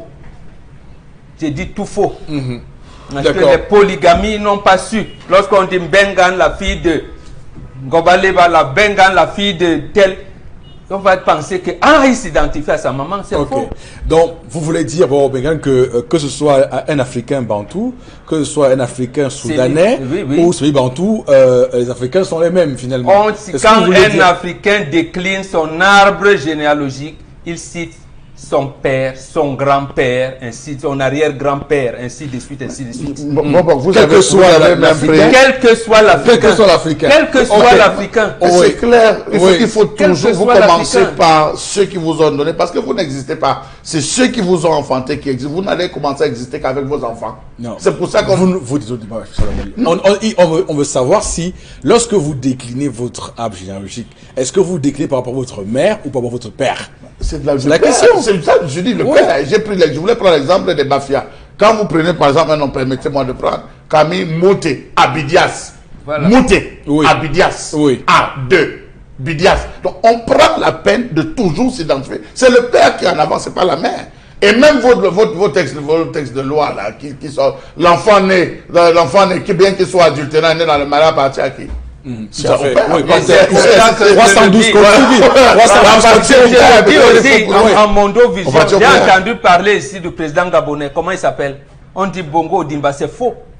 Il s'appelle Bongo Odimba. Quand vous l'appelez Bongo Odimba, ça veut dire qu'il est le frère de son père. Mais s'il est le fils de son père, il est Bongo Odimba. Donc même Bia, il s'appelle Bia Bibi Yabim Vondo. Donc Franck Bia. De la même manière, même Onangini, notre intellectuel, en principe ne devrait pas s'appeler Onangini. Il devrait s'appeler Ngini, fils de Ona. Mais comme il est né en France, là-bas, on n'a pas de culture, ou alors ils ont l'air pseudo-culture. On commence d'abord par mettre le nom du père, et on met le nom. Non, c'est faux. D'accord. Donc ça veut dire que moi qui suis Fopoussi Négou, non, moi c'est Fopoussi. Non, c'est ça. C'est justement ça, c'est Fopoussi Négou. Fopoussi fils de Négou. Je suis comme Bengan Kandje. Mon père c'est Kandje. Mais c'est ce qui s'est passé avec Onangini. Non, son père c'est Owona. Son père c'est Owona. C'est Guinée. Moi je l'appelle pas le nom que les ancêtres l'appellent. Voilà, Guinée. Ah ok, d'accord. Owona, ce n'est pas Owona. D'accord. Allez-y, Karine, on va tout de suite passer à la revue des réseaux sociaux. Dans le cadre de la revue des réseaux sociaux, on va revenir sur Camerco. 6 aéronefs hors service le 19 mars dernier. La directrice générale de l'autorité aéronautique a notifié au directeur général de Camerco, Ernest Dikoum, la suspension de l'exploitation de son avion MA60 Immaculé TJ-QDA. Cette décision fait suite à un incident de type Tile Strike survenu le 10 mars 2019 à l'aéroport Bafoussam Bamongum. Il s'agit d'un choc entre la queue de l'avion et le sol qui peut intervenir entre le décollage ou l'atterrissage. Rappelons que cet avion avait été livré par le chinois Avic International quelques jours seulement avant l'incident du bombardier, avant l'incident du bombardier Q400 de la compagnie aérienne nationale heurté par un escabeau alors qu'il était au parking. Ces deux avions vont rejoindre au garage 4 autres aéronefs de la compagnie immobile depuis plusieurs mois. Il s'agit de 2 Boeing 737, un baptisé le JA et un autre MA60 chinois. Au total, l'ensemble de la flotte de Camerco est hors service car constitué de 6 avions. D'accord. On voit là que le Cameroun qui se moquait de l'Éthiopie dans les années 90, on appelait Éthiopien quelqu'un qui a faim, quelqu'un qui meurt de faim, quelqu'un qui ne mange pas. Ethiopian Airlines, n'oubliez pas, a une flotte de près de 100 avions, il faut le dire aux gens. Plus de 100. Plus de 100. Oui. Près de 200. Oui, bon. Oui. Bon, oui, ok, d'accord. Donc, nous en sommes là à souffrir. Chalamel, 6 avions. Monsieur Eric Fopoussi, cloués au sol. J'ai toujours été de ceux-là qui disaient qu'il était temps de repenser Camerco. Et vous avez été toujours ceux-là qui étiez, vous avez appartenu à cette équipe de ceux qui étaient toujours contents, qui disaient non, cette flotte, vraiment, laissez-la, c'est le Cameroun. Monsieur Eric Fopoussi, vous me donnez raison. Aujourd'hui, la question que je vais vous poser, est-ce que c'est le cadeau qui est tombé en panne ou bien c'est le cadeau? Parce que là, il faut savoir, je sais qu'on on avait acheté, on nous avait donné d'autres cadeaux. Monsieur Eric Fopoussi, il faut savoir. Nous avions acheté 2 avions, on vous a donné un cadeau. Un cadeau, c'est le cadeau. On a fait la remise. Le cadeau ou pas, on a une flotte de 6 avions, les 6 avions sont au sol. Voilà. Monsieur Eric Fopoussi, ça prouve qu'on a passé le temps à enfumer les Camerounais.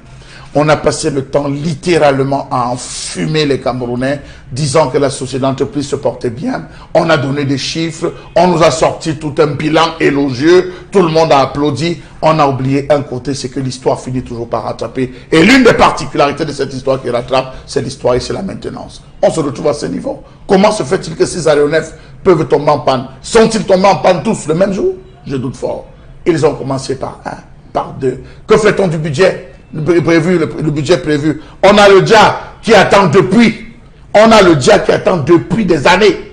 Depuis des années, il demande 14 milliards. Plus le temps passe, plus les pannes s'ajoutent. Bientôt, on va arriver à 21 milliards, 22 milliards. On va abandonner, sauf si on aura notre fils qui viendra, un autre fils adoptif qui viendra prendre la tête, qui va sortir encore faire décaisser l'argent à papa pour pouvoir aller faire dépanner cet avion. Donc, je pense, monsieur Eric Fopoussi, je pense que nous sommes en train de plonger et on refuse.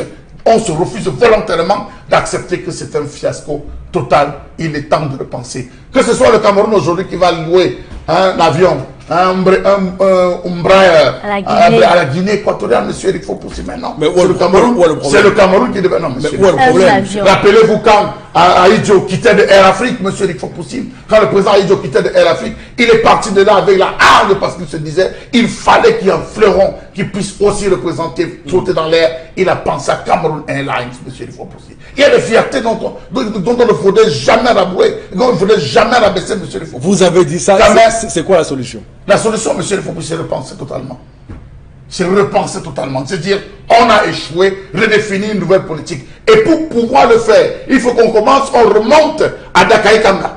Qu'on remonte, monsieur Eric Fopoussi, à Dakaï Kanga. Vous voulez qu'on aille chercher dans le passé? Oui, il faut qu'on aille chercher dans le passé les différentes causes de perfusion. Ils sont encore vivants. Les dictateurs, ils sont vivants, on peut les citer. Ceux qui sont à l'origine, on repart sur cette base, monsieur Eric Fopoussi. On réglera beaucoup de problèmes à travers ces niveaux. Et on pourra avoir, si Dieu le veut, une nouvelle flotte. Alors, je rappelle que quand on dit 6 avions cloués au sol, c'est pas définitif.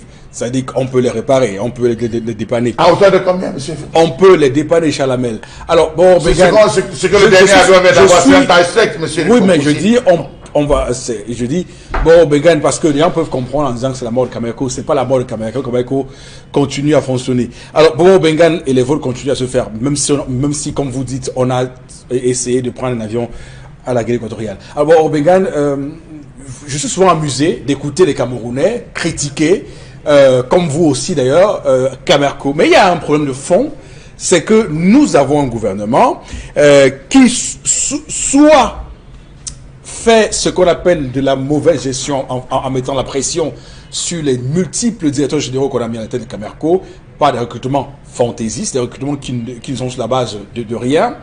Il y a également dans cette dynamique des ministres qui prennent l'avion dans d'autres compagnies que Camerco, donc alors qu'ils pouvaient payer les mêmes sommes à Camerco et faire grandir cette entreprise. Il y a cette dette abyssale de l'État par rapport à Camerco. Il y a toutes ces choses-là qu'il faut résoudre, mais on est toujours à taper, à bras raccourcis sur Camerco. Oui, et vous avez raison. C'est pour ça que je vous ai dit tout à l'heure que moi, je n'intégrais pas le ministre Nganou Messi, parce que c'est pas un problème de personne. Oui. C'est pas Ernest Dikoum, ce n'est pas Sanjong qui était là. Oui. C'est pas celui qui était avant Sanjong qui font problème. C'est le propriétaire de l'entreprise. Le propriétaire de l'entreprise qui est l'État du Cameroun, qui a un bras séculier qu'on appelle le gouvernement. Oui. C'est eux qui n'ont pas défini une bonne politique, qui ne veulent pas la relance de Camerco. Pourquoi je le dis? Ces mêmes membres du gouvernement y assimilés, ils prennent bien Air France et autres, et ils payent cash. Oui. Arrivés en France, ils achètent le truc, mais ils veulent que Camerco affrète leurs marchandises et tout, et ils ne payent pas. Ils mettent les bons, et ça en va dans les dettes de l'État. Alors que là-bas, ils ont payé cash. Pourquoi ne pas payer cash à Camerco depuis Camer hier? Donc c'est eux. Moi, je n'ai rien contre. Je n'ai rien à redire de top management de ces entreprises. De la gestion de... Et j'allais même dire que le top management actuel, j'ai apprécié quand il a dit le Cameroun d'abord. Ça veut dire quoi? Il a pris l'impression, il avait trouvé que ses tuteurs avaient, comme disait Charles Lamel, vous achetez 2 cadeaux, on vous donne un 3e dash. Dash, comme on dit au quartier, dash. Voilà. Dash. Et il savait bien qu'un jour, comme ces avions, le MA60, ne sont pas destinés à une flotte internationale, commerciale internationale, ça peut me frapper à tout moment. Il veut donc développer un marché local, la desserte intérieure. Oui. Sauf que le gouvernement n'avance pas. Avec la canne qui a été glissée, dont la date a glissé, on ne fait rien pour que au moins la flotte interne puisse apporter quelque chose. En 2018, ils ont eu 343 000 vols en interne. Ça, il faut préciser qu'ils ont fait 343 000 vols en interne, dont 104 000 vols étaient uniquement réservés au septentrion. Donc 104 000 vols étaient réservés au septentrion. Ça veut dire que là, c'était une bonne logique, mais ça n'excluait pas ce que Charles Lamel a dit à l'entame de l'émission. Avant qu'il n'arrive, je pense même qu'on avait piégé M. Sanjong qui était là avant lui. Lorsqu'on laisse le jar, on ouvre une vitre. On laisse exprès de le faire là. C'est pour attendre quoi? Et qu'au moment où les réparations étaient à moins d'1 milliard de francs, on laisse perdurer. On a 14 pour milliards. Faire quoi? Justement, c'est le propriétaire de Camerco qui fait problème. Ce n'est pas le top management. Le top management, lorsqu'il fait son business plan, on lui dit bon, c'est j'ai dit n'importe quoi, 1 milliard. On lui dit non, commence d'abord avec 300 millions. On va voir. Il n'y a pas l'argent. Commence avec 300 millions. Mais le même État ne peut pas dire par exemple à tous ceux qui vont à l'étranger que vous ne prenez que Camerco. Et je termine par là. Les sources concordantes, et vous payez cash. Les sources concordantes ont dit que le 4 novembre 1982, lorsque Ahidjo passe le pouvoir au président Biya, il lui a confié 3 choses, 3 confidences. La première, on lui dit, les Chinois ne sont pas nos ennemis.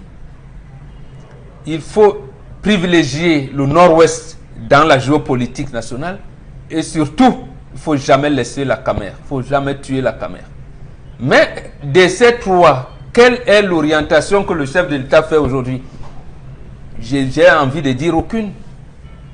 Il les maintient en vie. Les relations avec la Chine, c'est pour que quand on dit MA60, ça fait 4 milliards et demi prix catalogue.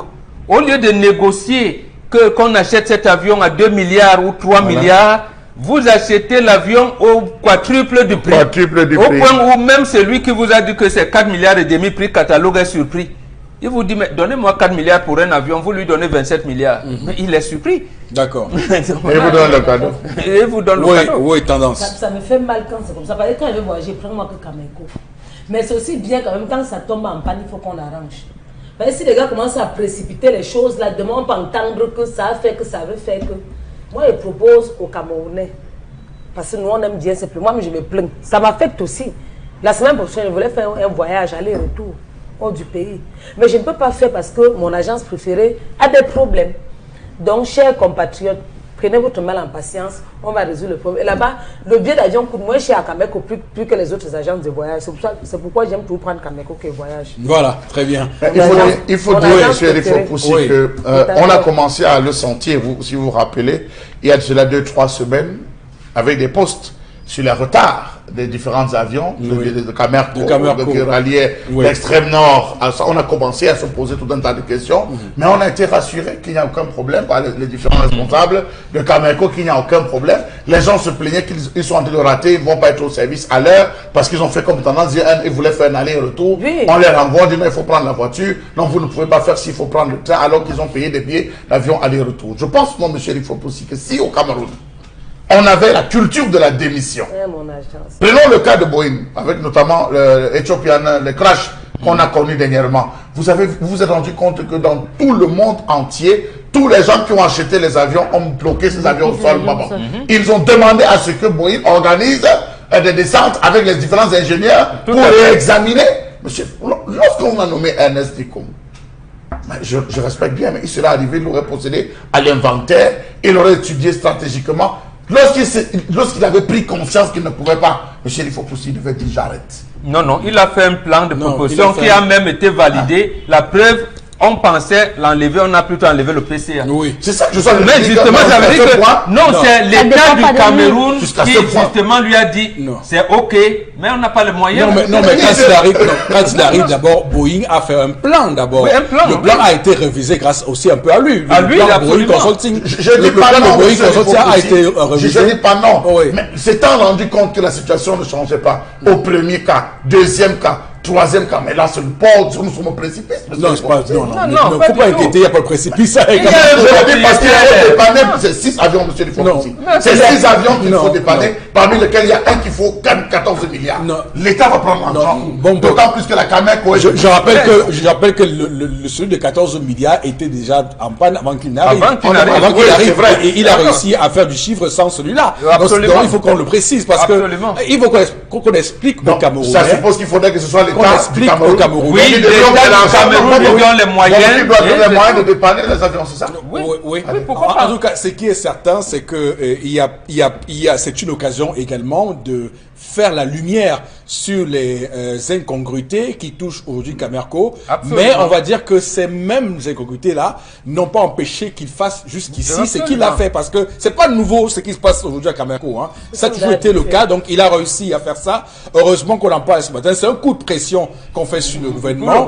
Et le gouvernement va devoir réagir parce qu'il faut il a fait un plan d'exploitation prévisionnelle sur 5 ans qui a été validé. On ne lui donne pas les moyens pour mettre ça en action. Tout à fait.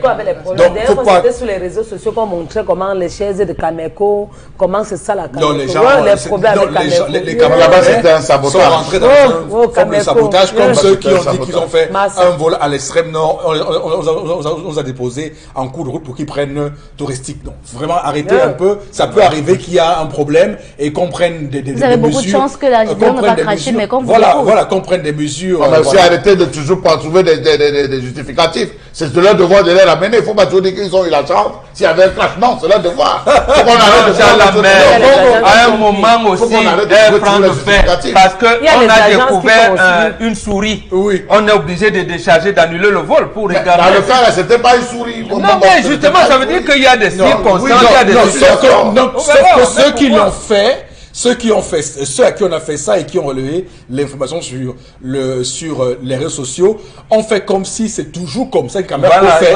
C'est ça le problème. Ils ont dit, voilà votre alors qu'il y a les autres agences qui font pire. Tout à fait. Même et pourtant, récemment, on vivait quand même une campagne de remise sur pied de Camerco. Les gens voyaient quand même. Non, la campagne est d'ailleurs en cours. C'est pas terminé. Donnez-lui les moyens. Quelqu'un ne peut pas vous demander 1000 francs. Vous lui dites, prenez 300, débrouillez-vous. D'accord. Donnez-lui au moins ces 1000 francs et là maintenant vous allez le On va terminer. On voit très bien qu'il y a de grands enjeux autour. D'ailleurs de cela, j'ai vu des grands frères journalistes qui sont constitués en front anti-Camerco. C'est beau de faire ça, mais n'oublions pas que quand on s'auto-flagelle comme on le fait là, on est en train de détruire le pays. Je rappelle que Camerco a un plan et le plan est en train de continuer. Non, je le dis clairement parce que les gens croient que quand on s'assoit ici vous parler, c'est parce que ça a été le cas avec l'info sur IATA. Les gens ont tout de suite couru et dit que Camerco n'a pas été... alors que c'était une question de procédure. Attention à toutes les infos il faut toujours... Alors que c'est Camerco qui a même saisi IATA en leur disant que nous voulons. Voilà, que nous voulons. pas Voilà, de suite. voilà. Vous terminez, On termine continue, avec oui. le mouvement de colère à Garoua. Les élèves du lycée bilingue de Ngalbidje ont manifesté mercredi dernier après le décès d'une élève et d'une infirmière suite à un phénomène de transe, un phénomène devenu courant depuis le début de cette année scolaire. Cette personne, dont une infirmière, dont les âges aussi entre 7 et 24 ans, sont tombés en transe le mercredi 20 mars et les jeunes filles transportées à l'esplanade du lycée plutôt qu'à l'hôpital et pas dans un hôpital. En l'espace de quelques jours, environ 7-8 décès ont été enregistrés dans cet établissement suite à ce phénomène. Une situation qui a mis en rogne les élèves qui ont décidé d'en découdre avec Madame Pierrette Mbe, proviseure de cet établissement, qu'ils accusent de pratiques de sorcellerie. Il aura fallu l'intervention de Jean Abatier, dit le gouverneur de la région du Nord, pour apaiser les tensions. Alors, j'ai écouté le gouverneur hier et j'ai été un tout petit peu froissé par ses paroles lorsqu'il s'adressait aux élèves en leur disant que ils n'avaient pas à marcher comme ils l'ont fait, et en faisant un rapprochement un peu voilà, difficile entre le fait de marcher, revendiquer quelque chose avec les études qu'on doit faire pour devenir quelqu'un demain. Alors, j'ai jamais compris où est le lien, où est le rapport entre le fait de marcher et de compromettre son avenir pour demain. Je me pose la question. Juste rappeler à monsieur le gouverneur de la région du Nord qu'en Algérie aujourd'hui, ils ont réussi les avancées parce qu'il y a beaucoup de lycéens qui ont marché dans la rue. Au Cameroun, lorsqu'on parle des lycéens, c'est comme si on parle à des petits totos qui ne savent rien faire, qui ne savent pas ce qu'ils font. Et même en Côte d'Ivoire. En Côte d'Ivoire également, on a vu des lycéens marcher. Au Cameroun, depuis qu'on nous a créé l'école aux écoliers, la poésie aux politiciens, nous sommes désormais dans une forme de léthargie, de sommeil, de sommeillistan. Pour reprendre ici un terme fort à Chalamel Wanda Foukistan, je parle de sommeillistan. On veut faire dormir tout le monde, on veut endormir tout le monde en disant que vous, lycéens, vous devez vous occuper de votre école et la fermer. C'est ce qu'on veut nous faire croire. Bon, Bengan, sur la question de trans, de trans, oui. Deux choses. La première, ça nous renvoie à la chronique de Charles Hamel d'hier quand il parlait de syndicats. Oui. C'est-à-dire que si nos autorités administratives avaient un syndicat, ils auraient compris la différence entre la doléance, la réclamation, la revendication et la contestation. Mais comme il leur est interdit de former les syndicats, ils ne comprennent donc pas que les élèves puissent... Parce que lorsque c'est... Karine a parlé de mouvement de colère. Oui. Voilà. Vos camarades meurent. On ne vous dit rien. Mais c'est la radio-trottoir vous dit partie de sorcellerie. D'abord, nous sommes dans un environnement intégré. On s'atteint à qui? Le proviseur d'abord, c'est le chef d'établissement. Et qu'est-ce que les élèves disent en faisant ça? Est-ce une doléance, une réclamation, une revendication, une contestation? Les autorités administratives ne savent pas ce qu'il y a. C'est pour ça qu'on tient ce type de langage. Oui. Et c'est malheureux. C'est malheureux. Mais maintenant, le phénomène de trans et de tout. Nous sommes dans un environnement où, effectivement, il peut y avoir des pratiques paranormales. Des paranormales, pardon, il peut y avoir des pratiques paranormales. Il peut y avoir cet environnement de chaleur et de tout qui fait que l'étouffement amène certains de dire. Donc, il peut y avoir des problèmes, j'allais dire, cliniques. Il faudrait maintenant qu'on voie. Et ça nous renvoie également à la santé, à la politique de santé publique. On nous dit que même une infirmière est décédée. D'abord, en principe, chaque établissement, chaque lycée doit avoir une infirmerie. Est-ce que les infirmiers qu'on envoie dans nos établissements scolaires sont... Infirmerie de paracétamol? Peut-être. Quelquefois, il n'y a même pas de bétadine. Voilà. Comme lorsque les enfants se blessent. Donc, ils font donc quoi? Quel type de maladie nos enfants ont à l'école? Oui. Bon, peut-être ça peut seulement que comme ils vont manger pain haricots, auront la diarrhée, donc on pourra leur donner des trucs. Non. Il y a beaucoup de types de maladies que là et là, avec les assistants sociaux, ainsi de suite. Non, mais malheureusement, nous sommes dépourvus de tout. Oui. Donc là, on ne peut même pas savoir aujourd'hui si c'est un phénomène clinique. Si c'est un phénomène paranormal. En tout cas, le gouverneur aurait pu justement d'ailleurs dire à ses élèves, parce que c'est là qu'on forme la conscience citoyenne, de dire mais bravo d'avoir su vous lever pour comprendre une situation comme vous l'avez fait. Absolument. Alors il s'agit de telles choses. On est en train de mener des enquêtes sans faire des leçons qui au final montrent bien qu'il y a une certaine frilosité au sein de nos autorités administratives. Lorsqu'il y a une petite, lorsqu'il y a un petit mouvement de colère, on s'inquiète, on dit peut-être qu'on va semer l'esprit de rébellion chez ces enfants-là. Non, mais il n'est nullement question de ça. Ce n'est pas de ça qu'il s'agit. Alors, Chalamel.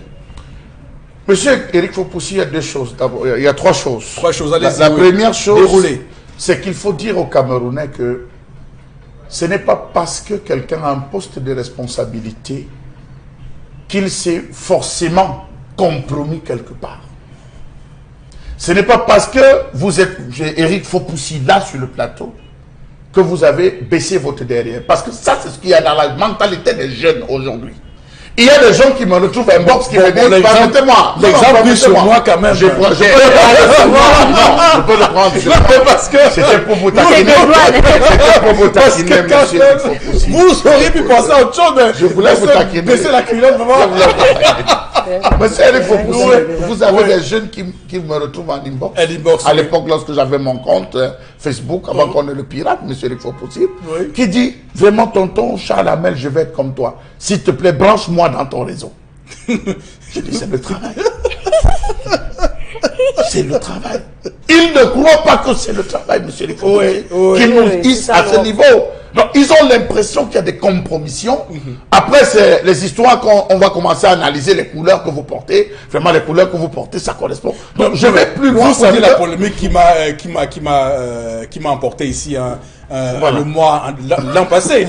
Sur mes doigts, les gens pensaient que j'avais des pratiques Illuminati. C'est pour dire que voilà une proviseure qui se retrouve engluée dans une histoire. On dit que c'est madame la proviseure qui va absolument tuer ses enfants. Mais attendez, quel est le baromètre qu'ils ont?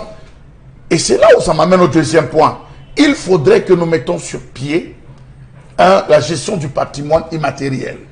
On a déjà la gestion du patrimoine matériel. Il faudrait maintenant qu'on pense à un haut conseil de sorcellerie, monsieur Eric Fopoussi, avec des conseils régionaux. Ça veut dire qu'on arrive, oui, il y a le tribunal coutumier. Il y a le tribunal coutumier, il faut un haut conseil. Notre valeureux confrère François Bingono a soutenu une thèse sur la sorcellerie. Non, je dis, il faut qu'on ait des conseils régionaux de sorcellerie pour établir souvent certains faits, monsieur Eric Fopoussi. Non, mais ce serait justement abondé dans le sens de ce que vous critiquez. Non, monsieur Eric Fopoussi. Dans les quartiers, il y a des gens qu'on accuse qu'il a le mboma, il a ceci, moins de choses, il a fait, on vient le prendre. Non, c'est une voyageuse de nuit. Elle a voyagé de nuit, c'est une grand-mère qui a perdu le nom. Voilà. Il faudrait qu'on résolve. Pourquoi donc faire un haut conseil pour calmer la population? On vient d'envoyer madame la proviseure. Pourquoi? La pauvre. Voilà. Peut-être même qu'elle est dans ses églises. Et encore que l'établissement qu'elle dirige est public, c'est pas privé, c'est pas sa chose. Donc, elle peut quitter à n'importe quel moment. Et ce qui est même énervant, c'est que la dame là jette pitié. J'imagine comment elle va encore dormir jusqu'à avoir trouvé le sommeil. Quand les élèves se décident derrière toi, j'ai même mal au marché. Les gens vont tout crier. Voilà la dame qui veut tuer les gens au lycée. Je propose qu'on l'affecte. Si on peut l'affecter ailleurs, parce que si elle reste tout là-bas, non, mais il faut rétablir l'ordre qu'elle n'y est pour rien. Vous pouvez qu'elle n'y est pour rien. Je veux dire, non, Charles, on fait une émission d'éducation. Oui, absolument. Et il ne faut pas mettre dans l'esprit des Camerounais que nous allons régler les choses par la sorcellerie. C'est une façon de parler. C'est pas possible. Mais attendez, pourquoi au lieu on vous dit faire les cultes œcuméniques? Si on ne peut pas dire aux Camerounais que les accusations parfois fallacieuses qu'on fait à l'encontre des personnalités publiques, n'est-ce pas, sont des choses justement fallacieuses, qu'on ne leur rajoute pas autre chose de fallacieux. Nous sommes dans le contexte des clans, c'est une affaire mystique. On ne peut pas, à un moment, vous savez que c'est une affaire mystique. Vous dites que ça n'existe pas. Mais pourquoi vous... Non, monsieur Eric Fopoussi, vous ne me saisissez. Je vous dis que c'est une affaire mystique. C'est comme ça. Autre chose, nous avons des jeunes filles aujourd'hui, monsieur Eric Fopoussi, qui ont la prétention de laisser les nombrils dehors, qui ont la prétention de laisser certaines parties de leur corps dehors. Ça ne se fait nullement pas. La femme est l'antre de la vie. Pourquoi depuis on parle de ce phénomène de trans, ce n'est pas les garçons qui tombent? C'est les femmes qui tombent. C'est la femme qui donne la vie. Posez la question sur comment déclenche le phénomène de ces trans, des coliques ventrales. Elle commence par se plaindre. Elle bave. Elle vomit. Ça part du ventre. Donc, monsieur Eric Fopoussi, je vous dis qu'il faut un haut conseil de sorcellerie et régional. Pas le temps conseil qu'on va nous faire là. On fait un bon conseil où les gens vont descendre sur le terrain déterminer si oui ou non c'est une sorcellerie. Beaucoup de personnes ont perdu leur dignité dans les quartiers. Beaucoup de personnes ont perdu leur dignité dans la vie. Voilà un proviseur. Une femme peut-être qui est dans son église, qui prie tous les jours, à qui on va venir jeter une affaire de sorcellerie. Parfois, vous passez avec votre voiture. Et puis à l'église, l'église vraiment n'exclut pas la sorcellerie. Voilà, l'appel a commencé. On a failli tuer un papa, un fondateur d'un collège privé à Bepanda. Voilà, tendance. Le père a dit encore chez la mère. J'ai dit que le père m'avait fait pitié l'année là. J'ai dit que, oh Seigneur, disons. J'ai dit que le père est sorti en public. Mais voilà, je ne connais rien. Je ne connais moi rien. Depuis des années, je regroupe des enfants. L'histoire de la métamorphose du diable. On simplifie un petit truc comme ça. Ça continue. Hein. Demain, après-demain, on va entendre qu'on a brûlé, on a mis le feu. D'abord, je ne souhaite pas. Vous savez, il y a un phénomène. Je vais vous prendre ce phénomène. Et je pense que vous allez me rejoindre. Avant que vous ne fassiez cela, je voudrais dire que la justice au Cameroun a prévu déjà ce type de cas. D'ailleurs, la sorcellerie est punie, est une infraction punie dans le code pénal camerounais. Lorsqu'elle est démontrée. Et en cela, lorsque vous allez au tribunal et que vous accusez quelqu'un de sorcellerie, on invite un expert en sorcellerie qui vient justement pour dire que c'est prévu. C'est prévu justement. Légiférer une fois. C'est prévu justement. Il faut qu'il y ait un conseil de sorcellerie. C'est devant un tribunal qu'on gère ça, non? Non, il y a un tribunal. D'accord, on va traduire Madame Posé au tribunal. Ou ce sont les élèves qu'on va traduire au tribunal. Non, mais si quelqu'un vous accuse de sorcellerie, on porte plainte. Si quelqu'un vous accuse de sorcellerie, les élèves étaient en voie de la lapider. Ils étaient en voie de la lyncher. Ils étaient en voie de la lyncher. Donc je voulais terminer en disant, j'ai vécu une scène hier, monsieur Eric Fopoussi, où un monsieur, c'est les grosses pick-up américaines et tout, il était au volant de son pick-up, il a eu un petit froissement avec un benzikineur. Lorsque le gars descend pour poser la question, on dit agent volé du pays. Vous êtes les voleurs de la République. Les benzikineurs, j'ai vu un benzikineur qui a commencé à pencher la moto. Monsieur, il faut pousser pour sortir le pétrole et c'est le licence pour arroser le véhicule à agent volé. Voyez jusqu'où les gens, les considérations qu'on a au Cameroun. C'est très dangereux, monsieur, il faut pousser. C'est l'occasion de dire aux gens. Je suis d'accord avec vous. C'est l'occasion de dire aux gens que un gars peut se barrer là, c'est les États-Unis. Il se bat pour venir avec son véhicule. Il n'est pas forcément un membre du gouvernement. Il n'est pas forcément allié. Arrêtez d'avoir les personne n'est même riche dans sa famille. Et personne n'est même riche dans sa famille. Donc voilà des considérations qu'au Cameroun, il faut qu'on détruise ça. Que les gens comprennent que les gens, il y a des gens qui se battent, il y a d'autres qui volent. Tant à nord, tant à sud. Cette femme, j'invoque ici sous le contrôle de Mbombo, le Haut Conseil de sorcellerie. D'accord. Oui, Karine, par rapport à ces affaires de trans, il faut aussi noter que dans des endroits qui sont peuplés, trop peuplés, lorsqu'il y a des salles de classe à 400 élèves, 500 élèves, et tout ça. 400 non, élèves, mais bon, c'est hyper bon. Moi, je peux rentrer dans un collège, où 200 dans la salle de classe. 200 par exemple, allez-y, 200. Donc, et là-bas, il y a eu des trans à une époque. Et c'est là-bas qu'on avait accusé le fondateur. Parce qu'il a eu la malchance d'arriver au collège le jour où les élèves sont tombés. Et s'il vous plaît, c'était parce qu'il y avait une manifestation, c'est-à-dire que les élèves étaient trop venus en retard ce jour, il y avait trop de retard. Et quand il est entré, il a demandé qu'on ouvre le portail, tout le monde entre. Et les élèves se sont bousculés. Et certains tombaient, et ainsi de suite. Et généralement dans l'organisme de ces personnes qui tombent là, apparemment, quand on voit quelqu'un tomber, on tombe aussi. Je ne sais pas, mais bon, c'est ce qui est souvent observé. Parce que c'est comme si... Et moi, je me dis aussi que parfois, il y a... notre manière à nous de nous comporter en société fait en sorte que parfois on voit quelque chose, on a envie de copier. Je me dis aussi parfois que il y a des enfants qui copient vraiment parce que il y a des enfants comme ça qui le font. Non, c'est un syndrome, j'oublie le terme, c'est un syndrome en sciences, c'est scientifique. Parce que là, on peut l'expliquer. Ça contamine, c'est une maladie contagieuse. Voilà, on peut l'expliquer psychologiquement. Alors, merci Karine pour ces informations, la revue des réseaux sociaux. On va tout de suite basculer Au plateau B avec Constilamine qui nous a rejoint. Avec lui, on parle du Vombio Oméga 3. Je regarde mes fiches si c'est bien cela. Oui, il s'agit bien du Vombio Oméga 3. Constilamine, je vous dis bonjour. Oui, bonjour Eric. Excusez, bonjour Eric et très bon week-end à tous les téléspectateurs d'Equinox Télévision.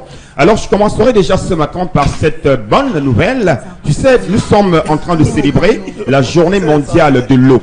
Oui, nous célébrons ce matin la journée mondiale de l'eau et le concept Salaka a décidé d'offrir des bouteilles d'eau à tous les clients qui vont commander au magasin 1001 tapis. Ah ben oui, quel que soit votre quartier, votre ville de résidence, votre localité, dès que vous commandez un article du côté du magasin 1001 tapis pour le compte de cette belle journée commerciale, vous allez recevoir gratuitement des bouteilles d'eau minérale qu'on offre à tous les clients du concept Salaka. C'était donc là la bonne information de ce matin. Alors nous allons tout de suite parler de ce complément alimentaire une fois de plus. Il faut déjà rappeler à tous les téléspectateurs que le Vombio Oméga 3 est un complément alimentaire d'origine américaine des laboratoires Cedorex. Il permet de réduire les complications du diabète, de prévenir les AVC, de réguler le taux de cholestérol dans le sang, mais également de faciliter la guérison des inflammations. Il permet également de nous prévenir contre cette maladie liée au vieillissement, à savoir l'Alzheimer. Ceux qui ont les problèmes d'articulation, ceux qui ont les problèmes de rhumatisme, qui ont les problèmes de crampes, ce complément alimentaire que voici est un complément alimentaire idéal pour résoudre tous ces problèmes de santé. Voilà donc pour ce qui est de la présentation de votre complément alimentaire, à savoir le Vombio Oméga 3. Revenons rapidement sur le prix. Ah ben oui, vous savez déjà que le prix officiel est de 6 000 francs. C'est le prix officiel du Vombio Oméga 3. Mais le concept de Salaka étant ce concept, c'est-à-dire qui vend le Vombio Oméga 3, vous avez donc la possibilité de l'avoir dans notre magasin, à savoir le magasin 1001 tapis, au prix de 5 500 francs pour une boîte de 30 gélules. Je dis bien, vous l'avez à 5 500 francs pour une boîte de 30 gélules et c'est une gélule par jour pendant le repas. À côté, bien sûr, du Vombio Oméga 3, on a également cette lotion des diabétiques, ce lait de toilette des diabétiques qui permet non seulement de nourrir la peau des diabétiques, de l'embellir, mais également d'apporter un plus au niveau de la santé de la peau des diabétiques. C'est bel et bien Vombio Lotion que vous retrouverez également au prix de 6 000 francs du côté du magasin 1001 tapis. Voilà donc pour ce qui est de la vente de ces deux produits de santé qui aujourd'hui font la fierté de tous les téléspectateurs d'Equinox Télévision, dont je rappelle le point de vente, c'est le magasin 1001 tapis situé en plein cœur de Douala, en face du Palais d'Ika, à l'entrée de la rue Mermoz. On fait également la livraison à domicile, quel que soit où vous êtes, on fait des livraisons à domicile. Et ceux qui sont hors de la ville de Douala, ne l'oubliez surtout pas, le concept Salaka vous permettra d'avoir tout ce qu'on a promis ce matin. Merci beaucoup. Merci Constilamine. Madame, messieurs, on va tout de suite aller chercher l'interpellation, on regarde l'élément et ensuite nous ferons les commentaires en plateau. À tout de suite.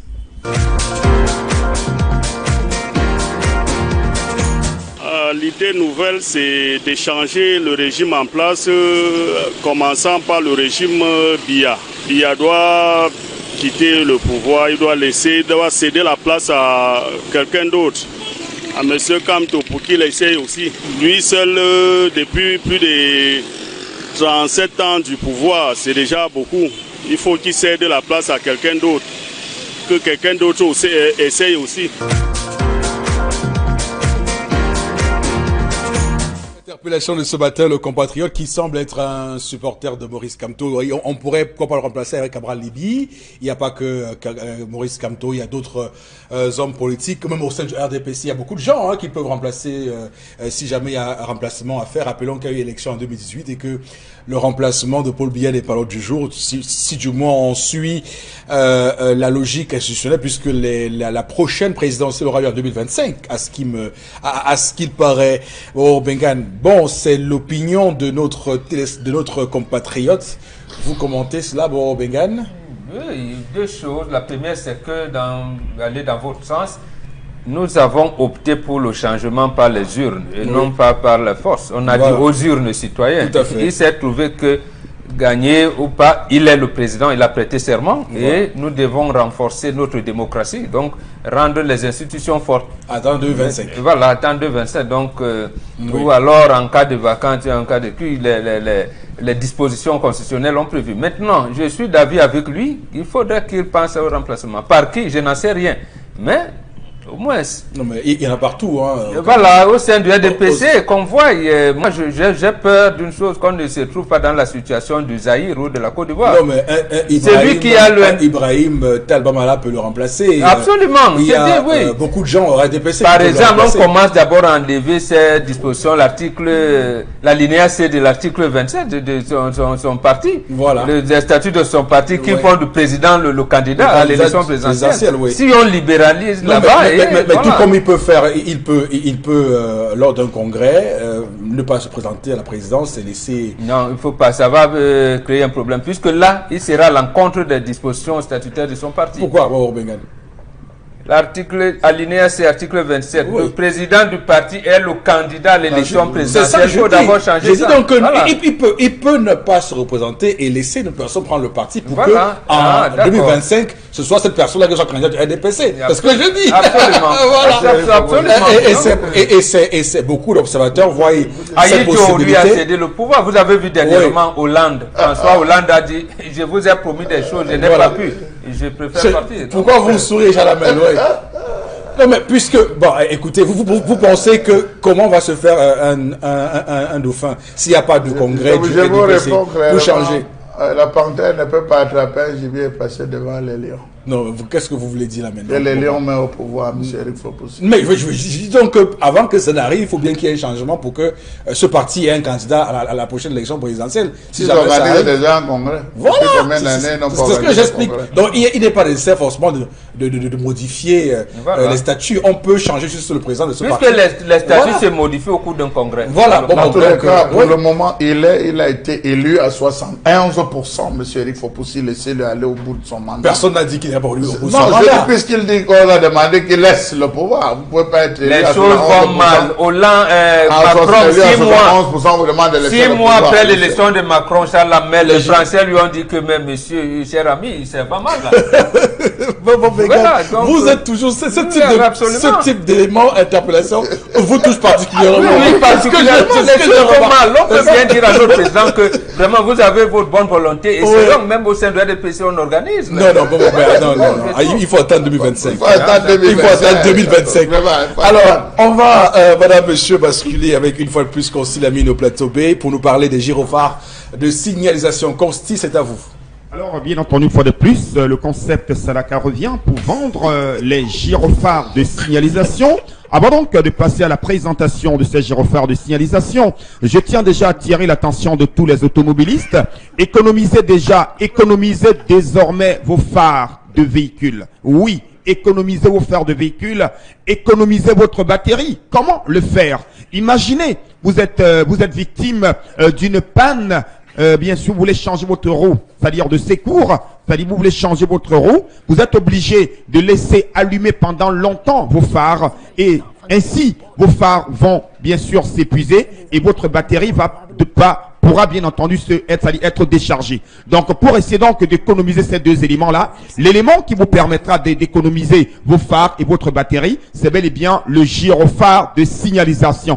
Comment il va vous permettre d'économiser vos phares et votre batterie? Il suffira tout simplement, en cas de détresse, en cas de panne, en cas de crevaison, vous voulez changer votre roue, vous sortez votre gyrophare de signalisation, vous le fixez sur votre véhicule, vous le posez sur le capot du véhicule, vous pouvez également le poser même sur le sol. Ainsi posé, il va alerter à plus de 200 mètres qu'il y a un véhicule qui est garé quelque part dans les environs. Voilà donc pour ce qui est de quelques avantages liés à l'utilisation du gyrophare de signalisation, qui est un appareil révolutionnaire, qui est un appareil nouveau au Cameroun, mais qui est déjà connu dans les pays européens et américains et certains pays africains. Le Cameroun a accueilli les gyrophares de signalisation. Ça fait pratiquement bientôt 1 an, et ça se porte plutôt très bien parce que de plus en plus, les automobilistes font confiance au concept Salaka. Ils viennent acheter les gyrophares de signalisation que je présente encore ce matin à la télévision Equinox.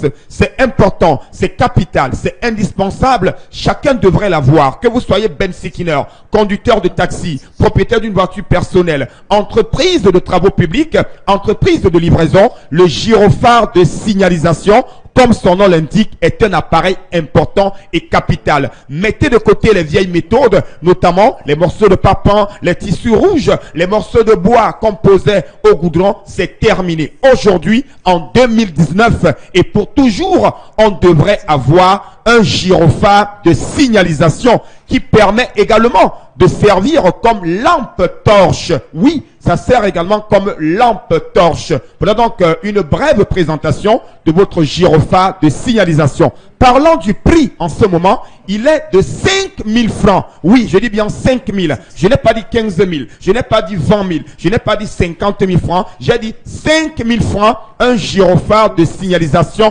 neuf.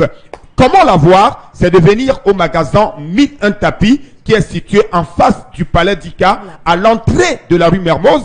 Nous sommes ouverts de lundi à samedi, de 9h à 18h30. Ceux qui sont hors de la ville de Douala, nous faisons des livraisons dans tout le Cameroun et dans certains pays africains à travers nos numéros de téléphone. Ne l'oubliez surtout pas, Journée mondiale de l'eau, il y a de l'eau à distribuer à tous les clients du côté du magasin 1001 Tapis. Des bouteilles d'eau minérale sont disponibles gratuitement pour tous les clients qui vont commander au magasin 1001 Tapis.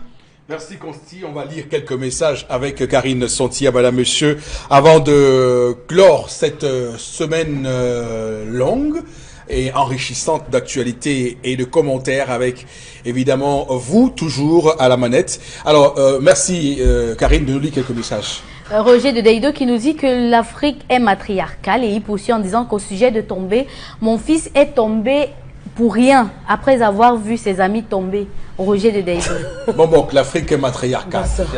C'est un gros débat. Hein. En fait, il n'y a pas de débat. Il y a débat parce que vous avez été formaté par les anthropologues, premiers anthropologues qui sont arrivés. Oui. Quand même, je parle quand même d'autorité en ce qui concerne l'histoire de la culture africaine. Non, mais sauf qu'il y a les Bantous. Là, on est d'accord que c'est le patriarcat. Mais est-ce que les semi-Bantous et les Soudanais sont dans cette configuration patriarcale? Qui propose un exemple du matriarcat? Qui propose? C'est ouvert. Par exemple, chez les Bamileke, c'est un mélange de matriarcat, patriarcat. Non. C'est le père qui pronomine. Non. Mais c'est un système mixte quand même. Non, c'est pourquoi. La mixité non, mais élément de matriarcat à l'ouest chez Bamileke, les premiers fils ne succèdent pas, par exemple. Mais c'est presque partout la même. Même chez moi, Mbombok. Ce n'est pas parce que je suis l'aîné que je suis Mbombok. Oui, mais on choisit celui généralement mais dans une famille. Sauf que c'est une règle qui est... Non, c'est pas une règle systématique. Alors vous savez, Jean Lamel. On vous va dire ça, on va dire non, Jean Lamel. Mais la maman intervient d'où? Voilà. La maman intervient d'où? Parce qu'on considère le premier fils et le fils de la mère. Monsieur, oui. Non mais écoutez, mais je vous donne des informations, monsieur. Non, j'ai dit ça. Pourquoi le premier enfant porte alors le nom de son père, le nom du père de son père? Parce que chez nous c'est comme ça. Le premier enfant, il porte, donc on donne au père. Justement, en principe. C'est le deuxième qu'on donne à la mère. J'ai eu ce problème dernièrement avec le Koumandouber 3 et tout. Ils apprennent une fille qui vient soutenir une thèse de doctorat, qui commence à relever les dérives dans les rites de veuvage. Quand on lui dit, bon, le mariage a été institué quand et comment, il ne dit rien. Bon, d'accord, merci. Comment faire en sorte que les rites de veuvage à lire les messages. Donc, je demande aux téléspectateurs qu'on va enrichir ce débat. Je rappelle que c'est venu d'un message de Pulcheri Fepo depuis la Suisse qui a estimé que l'Afrique, voilà, vous savez, on peut être en Suisse et influer sur les choses du Cameroun. Ce monsieur de Deido, s'il a la possibilité qu'il organise une conférence publique, on va en débattre. Et voilà, et lui aussi il a réagi. Allez-y, Karine. Un autre message, ce phénomène, il ne faut pas toujours se tourner vers les autres. Pourtant, les enfants de nos jours prennent des stupéfiants, des dramols, voilà, des tramols, injection des produits anormaux et ils vont entrer dans des états anormaux. Bon, Daniel. Peut-être pas l'infirmière, parce qu'on n'avait pas conseillé une infirmière qui a chauffé. Oui, allez-y. Camerco est comme le pays, le patriotisme est pris en otage, la fierté est une larme qui ne pourra jamais couler. Le président du Cameroun a un esprit hybride comme vous le dites souvent. Camerco est comme une femme africaine qui refuse de faire le veuvage quand le mari décède. Pour que ça change, faut réveiller les consciences comme vous le faites et changer les hommes à la tête du pays. D'accord, merci beaucoup à vous, madame, monsieur. On va arrêter là pour cette grande semaine. On va vous laisser passer un bon week-end et se retrouver sagement lundi prochain à 10h. En attendant, que Dieu bénisse le Cameroun.